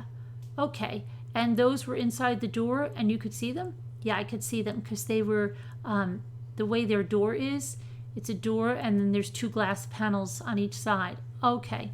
So I knocked, I rang the bell and nobody. And she always wore those all the time. I mean, she wears other shoes, like if she goes out on a date or something, she'll wear some shoes, but she's always in those flip-flops. Okay, like we went to Arizona and those are the only shoes she brought with her. Okay, and then, okay, she didn't answer. When she didn't answer, I knocked, I rang the doorbell, and then I tried the code. I didn't even think to look for the car yet, but I tried the code, and when I went to open up the door, you have one of those things that looks like the inside of a hotel room up top. Oh yeah, that one. So that was that flip over thing. Yeah, that flipped over, so I couldn't get in. But I mean, you could stick your arm in, but you couldn't get in, right? So I was like, so do you have the code for the door then? I do, but I do have the code for the door. Okay. But I couldn't get in, right. So then I was like, why would they flip the lock? The only time I know of her flipping the lock is when Cece, the 3-year-old, tries to escape. Or, I mean, I don't know if they could flip it at night because I'd never know when they go to bed. But the only time I've seen it is when they're on the inside of the house. To keep Cece from going outside because she's at that age where she'll just open the door. And she escaped. So the lock was flipped, and I was like, I yelled through the door. No one answered me. And then I told Nicholas, my son, I was like, because the garage panels, when you can't see in, it was too high. So I said, come on, I'm going to look. Come look and see if the car is in the garage. And he couldn't. So I backed my car up and pulled it up a little bit closer to the garage. And he stood on my hood to look in, and he said the car was in the garage. And I'm like, why would, and the back door they have a sliding glass door too that you can see from the front door, but they have one of those things that came down like it was locked. A caddy bar? Yeah. That was locked too. And then I'm like, oh my gosh, and the dog was put up, and I don't know if they cage him all the time, but as far as I know, they only do it when they leave, so I don't know. And then I don't remember at what point, I mean, I could look at my phone, but I did call Chris, and I said, I was like, Chris, I'm worried about Shanon. She's not at home. Or I said, her car is here, and she's not at home, and do you know where she is? I haven't heard from her this morning. He then told me that she did not take the girls to daycare and that they were going on a play date. And then I turned around and I was like, well, if they went on a play date, why doesn't she have her car?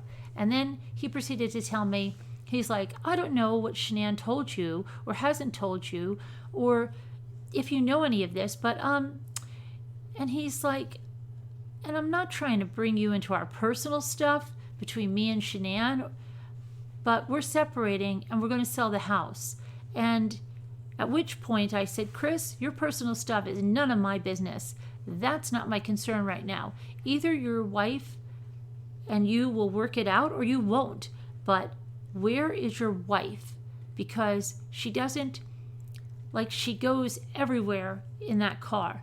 It's paid for by the company. Like, I was just odd to me that the car was there. Does she have any other mode of transportation? No, that's her only vehicle. Okay. The only other vehicle they have is the work truck, and she's not allowed to drive anybody in it. Okay. Like, he will be able to drive the kids home from work. She means school. Drop off the truck and pick up the other car to get the kids from school if he has to. Okay, what time did you call Chris? I'm sorry, I called him at 12:27 and I called him twice and he didn't answer, and then I called again. Okay, and then, I mean, we had that conversation and that's when he said they were going on a play date, and he said she was going on a play date, and I was like, okay, but like, if they're on a play date, how'd she get on the play date? Yeah, because they're both in car seats, right?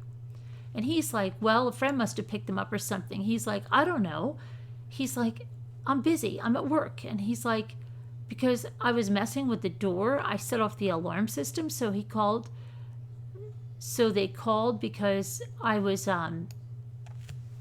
messing with the door. I set off the alarm system. So they called him at work. And he's like, are you messing with the door? I said, yeah. I tried to get in your house because I'm worried about your wife. And he was like, he's like, they're on a play date, Nikki. I don't know what to tell you. I'm at work. He's like, I'll try and contact her. And he hung up. And then I went and locked the front door, and my son was messing with the garage door, and I told him to stop it. And he set the alarm off again. And then Chris called again and said, are you still at my house? And I told him no, because we were leaving. But we left because I was like, okay, well, we just got to see if she went to her doctor's appointment, because I was like trying to like maybe, I don't know, maybe she did go on the play date, who knows. So I drove to the doctor's office because I have a doctor there too, and I said, I know they're not supposed to give out personal information, and they didn't give out personal information. Like, I'm a CNA, so I know the whole HIPAA laws and everything like that. I just walked up to them and I said, I know you're not supposed to tell me this. Okay, I get it. I don't need any other information. I just need to know if Shanon Watts showed up for her doctor's appointment. And the lady looked at me and I was like, please, I just need to know. I need to be concerned. And if she didn't show up for her appointment, I know I need to be concerned. And then she didn't show up for the appointment. And then she told me she didn't show up for the appointment. Okay, what time were you at the doctor's office? Do you remember? Well, if I called Chris at 12:27, it was probably like 15 minutes later from their home. So, I mean, I can give you the address of the doctor. Okay, do you know it? Yeah, because I go there all the time. Okay, so she gives the address of the doctor. All right, let's see. When I was leaving there, I was heading back at 12:40, so I'd say around 12:30, 12:40. Okay, 12, because I've got two phone calls from friends, and they both wanted to know what was going on. Okay, so you think it's about 15 minutes from their house and the doctor's office? Mm-hmm. So we call at 12:45. You think that would be accurate? Possibly, yeah. Okay, I'll call it. How about 12:40 to 12:45? Okay, does that sound okay? Accurate to you? I don't want to... Yeah, because I left the house, and when I called Chris is when I left the house shortly thereafter, and that was 12:27. So, okay, all right. And I don't want to put words in your mouth, so no, I know. So then I left the doctor's office. I was like, okay, something's seriously wrong. So, because I'd been in contact with Cassie and Christina all morning, and because these people wouldn't normally talk to her, they're not talking to her, okay? And then I called, I'm like, what do I do? What do I do? Chris, and she's with a friend, and then they're both like, go back to the house and call the cops. So I did. I drove back to the house, and I called Chris again, and I said, look, I'm going back. Well, I texted Shanon again. I mean, I don't mean to jump around. That's okay, I'm with you. Okay, there's just this, I don't know, I don't get it. Sunday, Monday, this is when I left the doctor's office. Okay, at 12:47, I text her and I said, look, I've been to your house. You won't open the door. Your alarm's set. Your shoes are sitting inside. Your car's home. I'm very concerned about you. I need you to text me or call. I just want to know you're okay. If you don't want to talk to anybody, you don't want to be around anyone, it's fine. I get it. Okay? I just need to know you're okay. And she didn't respond. Okay. So I was driving back to her house at that point. And then Cassie had called Chris. And then Chris, that he said, and told Chris that he needed to go to his house. And who's Cassie? She's one of our other Thrive promoters, but we're all friends. She was in Arizona with us. Okay. She lives in Arizona? Yes, she does. Okay. And who's Christina? Christina is the other friend. And she lived with Chris and Shanon for 6 weeks when she had neck surgery. She lives in Hawaii, and she flew out here with her daughter and lived with Shanon for 6 weeks when she had her neck surgery. Okay, but neither of them were actually here. No, okay. That's why they were on the phone with me, because I called one of them, and they were like, did you have either one of you hear from Shanon? Because I haven't heard from her. So I started reaching out to people like, okay, if somebody's heard from her, at least then, I don't have to worry. Right, okay, so you text her at 12:47? Yeah. And then, and then you're going to go to her house? Right. What happens now? So then I'm talking with her. Within all the time frame, I'm talking to her. I talked to Chris. I called Chris again. I talked to Cassie, and she said that she had talked to Chris and he was supposed to be back at his house and be there in 30 minutes. And I was like, well, I'm on my way back. Okay. So I called Chris at 12:41. 12:49, you said? 12:41. 12:41. I called him at 12:41 and I said, did you talk? Okay. Did you talk to him at that point? I can't remember if I talked to him or if he didn't answer. Okay. I don't remember because I called him again at 1:31 because by this time I'd already been back to the house. Okay. And Cassie had said that he was coming back and he'd be there in 30 minutes. So this was in the time frame that I was driving back to the house. Okay. So I didn't remember. I don't remember if I talked to him. If I talked with him at 12:41. Okay. But I did talk to him at 1:31 because he wasn't home yet and he should have been there. If it was only going to take him 30 minutes, right? So, and by that time, I called the Frederick Police Department at 1:31 because I called Chris at 1 or 1:31, and I called Chris and I said, "Where are you? You said you were going to be here in 30 minutes," and he's like, "I'm on my way. I'm on my way.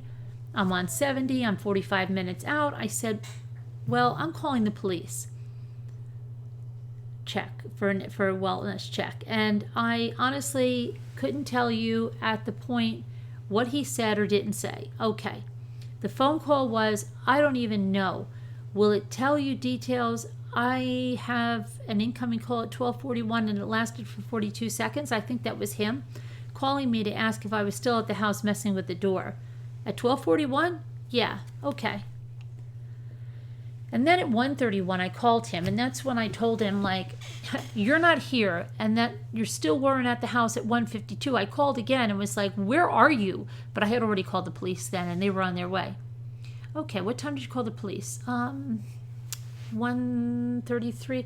Did you call 911 or regular line? I called the non-emergency line. Okay, because I didn't know whether they would consider it an emergency or not, so I just looked up the non-emergency and called it. Okay, and then, so at 1:52, you said you got another phone call or you called Chris again? Yeah, I called him again and I was like, where are you? Because the police were there and they wanted to know how far out he was because we couldn't get in the house. The police couldn't even get in the house. Yeah. And he's like, well, I don't want to break down the door if she's not in there. So the police officer did, he was checking windows and stuff, trying to figure out how he could get in. And then he said he was like 10 or 15 minutes or whatnot. I don't know. I don't really remember. Okay. But it was a short conversation. I can tell you how long it lasted. It lasted 17 seconds. Short. Yeah. And then Chris gets there and the officer was like, do you know where your wife is? And he's like, no. He's like, well, can you open your door so we can go inside? And, oh, he wasn't there yet. And then I called her mom because I thought, because her mom had lived with them, stayed with them. So I was trying to get everybody to give us a code for the garage because that was the only way to get in. So I let Chris go and then I called her mom. And her mom didn't know what was going on. And I said, Sandy, do you have a code to Shanon and Chris's garage door? And she was like, she started giving me numbers, but none of them worked. And then, of course, I had to tell her what was going on. And I didn't call her before that because I didn't want to upset her if there was nothing to upset her about. And then Chris showed up and let us in. How did he let you in? He opened the garage door. Okay, so, and it didn't dawn on me. There's a, I'm sorry. No, there's a front door and then a back sliding glass door, yes. And then there is a door through the garage as well. Yeah. Okay, sorry, go ahead. No, you're okay. It didn't dawn on me at the time because he went to open the front door so we could get inside. But when he walked into the garage, or when the garage door opened, he immediately opened the car door. And then he bolted for the house. Like, the more I've been trying to play this through my head so many times in the last 2 days, let me see if I've got this straight. So he opens the garage door, and it's you and Chris, the police officer and the police officer, yes. My 16-year-old and my 2-year-old, I think, was playing in the front seat of the car still at that moment, and the neighbor might have been there at that point. Okay, the neighbor came over at some point? Okay, so the garage door goes up, and this is Chris in first? Yeah, who's behind him? I think the police officer. Okay, and then me and my son? Okay, so Chris walks in, and what car is that in the garage? It's the white Lexus. Okay, it's the SUV type. It's, yeah, vehicles, I don't know. Like a Ford Explorer type, for instance? Yeah, okay, yeah. And then, so he walks along the side, I'm sorry, yeah, to the driver's side? No, the passenger side. And he opens the door, and it didn't, the front passenger door? Yes, okay. And I don't know why it's sticking in my head, but it's like distracted all of us because I started looking at the car and I looked to see if the girls' car seats were in there and whatever. And then he went in and he opened the front door and it was like, I didn't even dawn on me to go in the front door. We all went in through the garage. That's not true.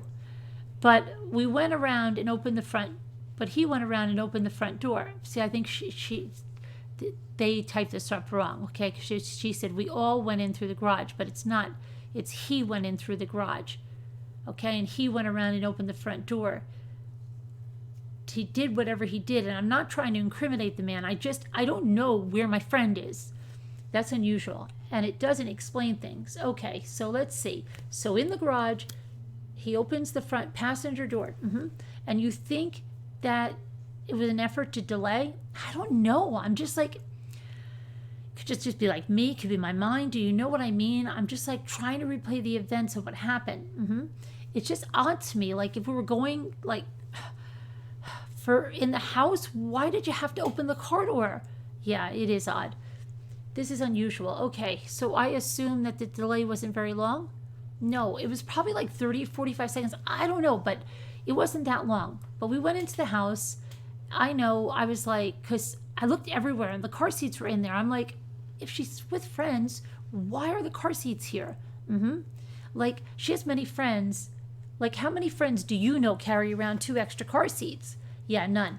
So, yeah. So that's when I was like, the more I thought about it since yesterday, I'm like, why did he open the car door? Like, that's something you do after the fact, you know? Like, you go inside and see if anybody's in there, if they're okay.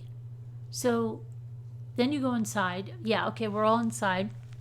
You can go ahead from there. And everybody kind of split up. The police officer and him, like everybody kind of split up because we're looking for Cece and Bella and Shanon.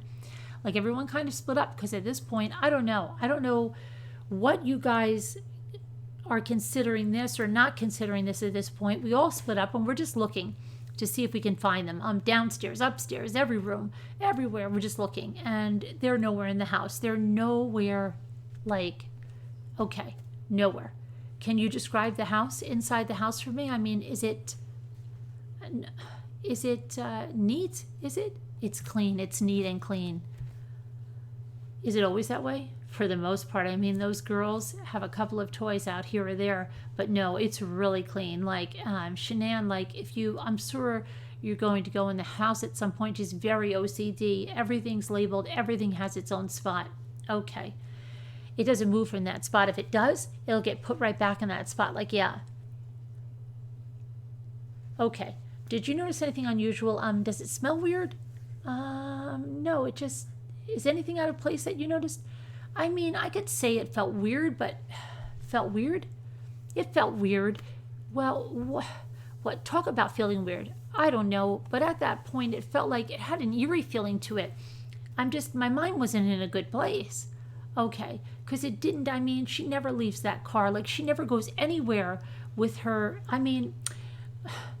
She's out of town. Chris needs the car because he has the girls, but she always has to have that. She always is in that car. It was just weird that the car was there, her shoes by the front door. Okay, so would it be fair to say that for her to leave the house without her shoes?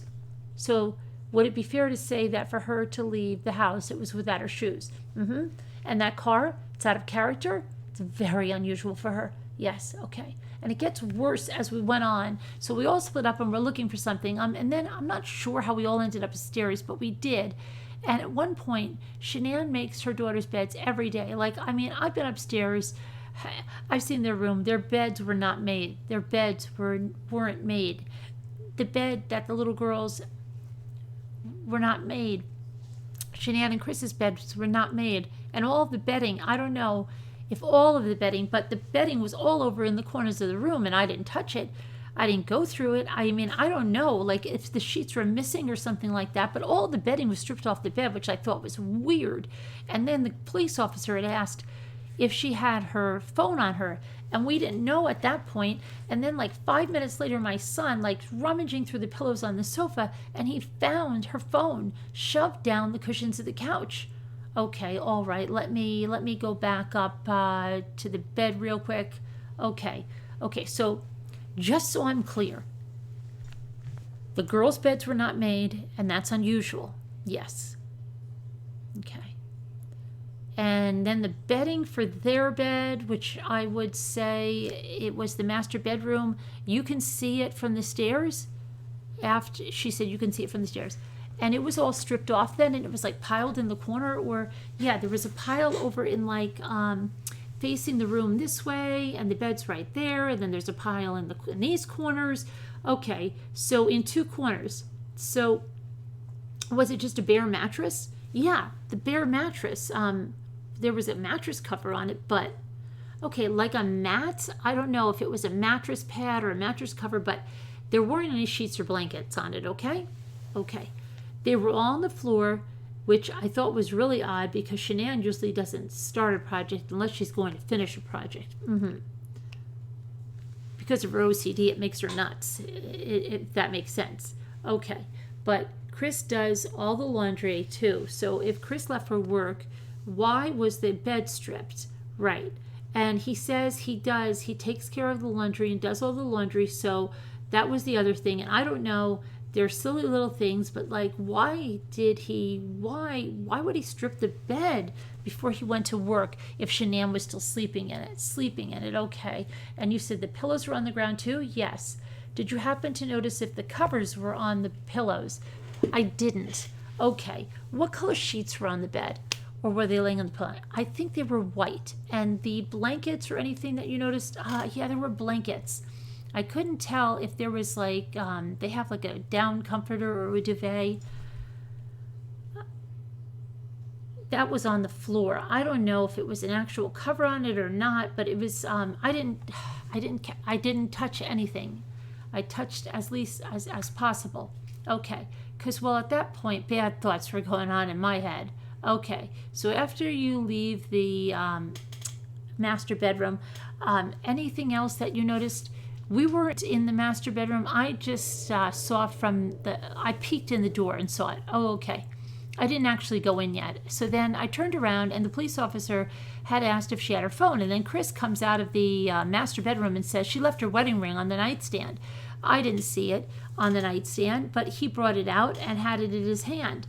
Did she have it with her? Yes. In Arizona? Mm-hmm. Okay. If it was on her hand, she's very, I don't think there's one time I've ever seen her take it off, except when she had her neck surgery. Okay. Because you can't have jewelry on when you have surgery. All right, so tell me more. So my son, like I said, he was rummaging through the pillows because we were trying to see if her phone was there. Because if it was there, that's usually where normal people put phones, whatever, by the bed or whatever. I don't know why he chose to look at the sofa, but he did. He's 16 years old. I don't know. So where's the sofa? It's right outside. They have like Chris and Shan's room right there, and then they have this like playroom and then the bathroom, and then there's like this laundry room, and it's right outside their bedroom, and there's like this family room, and then it's like across the hall from the girls' room, not a hall, but the corridor, but whatever you want to call it, the family room. Okay, the girls' rooms are like right there, and this is a 2-story home. Yeah, okay. It's got a basement too. Okay, so my son found the phone, and it was stuffed down in the cushions. Okay, I'm sorry. What's the couch again? Like in the family room. Okay, so it's right outside the bedroom. It's like maybe 5-10 feet from the bedroom. Okay. I don't know, like, I think it's 10 feet. Because it's like you have to walk around the corner and over to it. Okay. So he starts taking off the cushions. Yeah, he's just, I don't know. It's one of those couches that the base cushions, and then it's got a whole bunch of like pillows on it. Uh-huh. So then he picked up her phone and it wasn't on. Okay. And then at that point, because I had called her mom and I had called Cassie, we were all on the phone together and they were on speaker. So they heard everything that was going on and everything that was being said in police. Okay, you're walking through the house? Yeah, because her mom was like saying, look here, look there, go check if this is here. And I'm like, Sandy, calm down. Let's first see if she's in the house. So we found the phone and Chris turned it on and the police officer asked him to turn it on. So they turned it on and then it needed a code and I didn't know the code, but Cassie knew the code. It's the baby's due date. Okay, so he put that in and then the last text and call that she made went off to Chris because, I don't know, it popped out. He started doing stuff to it. Chris did Shanann's phone, an iPhone. I can't run iPhones. Like, yeah. Did you happen to see the last text? I didn't. Okay, I don't know if it was a text. It was just like the call log or whatever. I'm pretty sure it said, I don't know if I said, Chris, I just want to know if it started with a C. It could have been Cassie, whoever texted last. I don't know. But then I walked away and I went downstairs because Sandy was like, Nikki, go look and see if the kids' meds are there because Cece, the 3-year-old, well, Bella too, but not too bad as Cece, have asthma. And Cece's highly allergic, like EpiPen, anaphylactic shock, allergic to tree nuts. Okay, so Shanon always carries this stuff on her, like their inhalers and their EpiPens and stuff like that. So her mom says, go and see if you can find it. So I go downstairs and I look in the cupboard where I know all the medicine is, and I didn't see it. And then I didn't even notice it till like I was a couple of times passing whatsoever. The thing that she carries them in, it was on the counter, but it was under the cupboard, and it was like back corner, and I didn't know it. And in the franticness, I wasn't paying attention, but it was there. So she did not have the girls' meds with her, and then that's because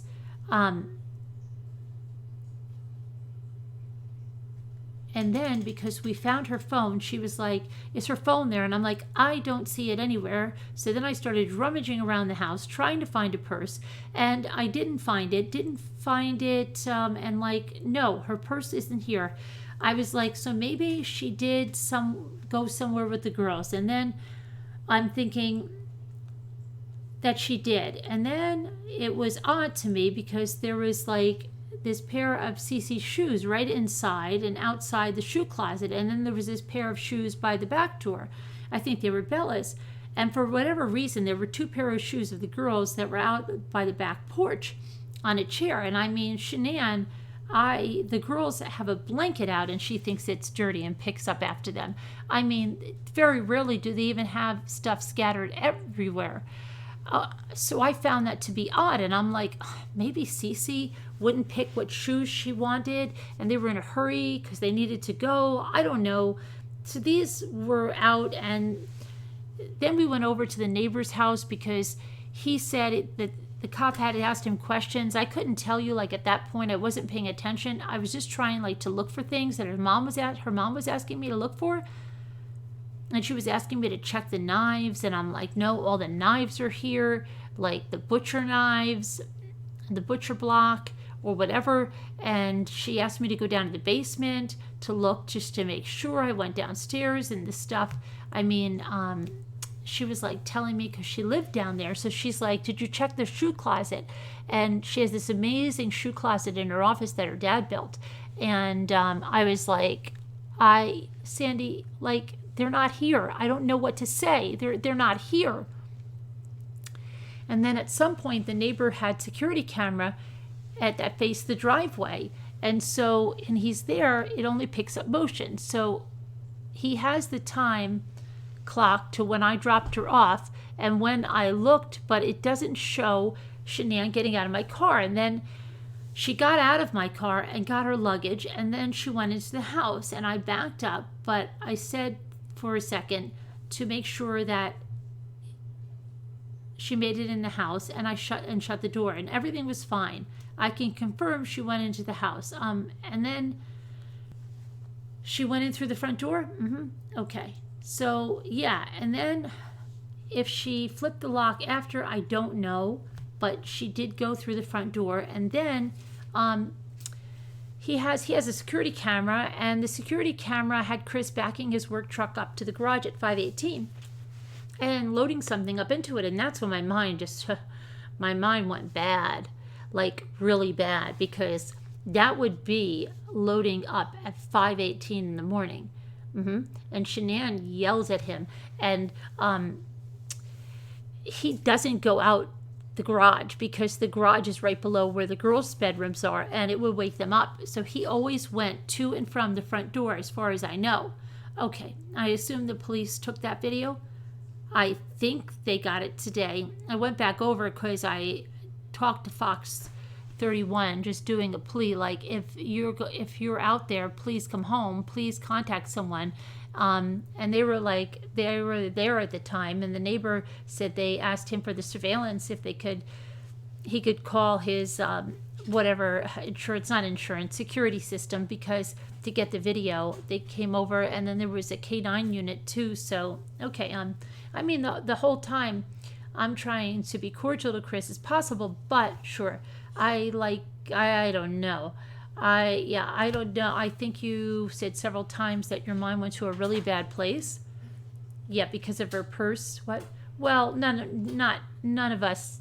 We found the purse. So then we saw the videos. We go to the back of the house, and I found the purse right inside the door of her office. And then I had went in her office several times. It was like tucked right there by the door. I just walked past it. Was it behind the door? No. It was like right there by the door.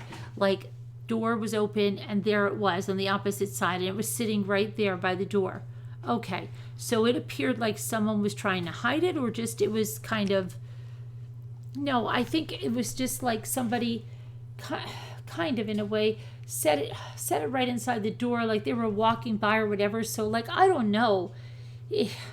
he's never made me think that he would do anything bad or have done anything to make me assume that. But Shanon wouldn't leave her phone. She wouldn't leave her car. She wouldn't leave without the kids' meds. Like, I'm just like, Chris, you were the last one to see her. Where is she? And then there was this one thing I was going to ask you about. So the EpiPen. Does she go anywhere without that I know of? I mean, I'm sure the school has them, but like, I don't know. She carries stuff like that on her. If she's going to go anywhere, that there might be an issue. Yeah, I don't know. So, okay.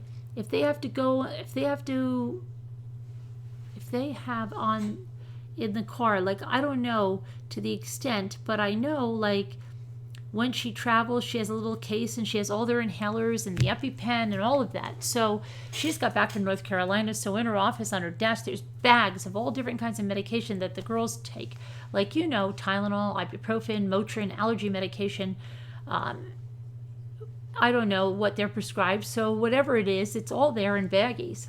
So my thought is, if you were going to leave your husband, why not pick the baggies up you already had packed, take them with you? Right. But all the baggies were there too. Okay, this was the other thing. She bought the girls special luggage to go to North Carolina. Like, if you're going to leave, why wouldn't you pack up the girls and take it? Okay, so did Shanon ever say anything to you about their relationship? And I think I'm going to end it there for now because there is still a lot to go through. So I thought we'd get through that all in episode 2, but it's really been long. And I know that I'm crunching in on time to go live tonight and talk about another case. So I want to end it there, and we'll pick up on episode 3. And for episode 3, what I have us going through would be we're going to go through the rest of Nicole's interview. We're going to go through Nicholas's interview. We're going to look at the transcript of the first time that Chris sat down with Coder, that very, very first time. And he wrote out that statement. We're going to look at that. We're going to go to interviews with friends and stuff. And then we're going to, if we get to NK's first interview. So we're going to try and go through that on the next episode. But I hope that you're enjoying this. If you have any specific questions about what went on tonight, put them in the comments. And I hope this is not too discombobulated, because sometimes it feels like it is. But I will talk to you guys later. I hope that this is helpful to you that are trying to study the case. All right. Let me stop this.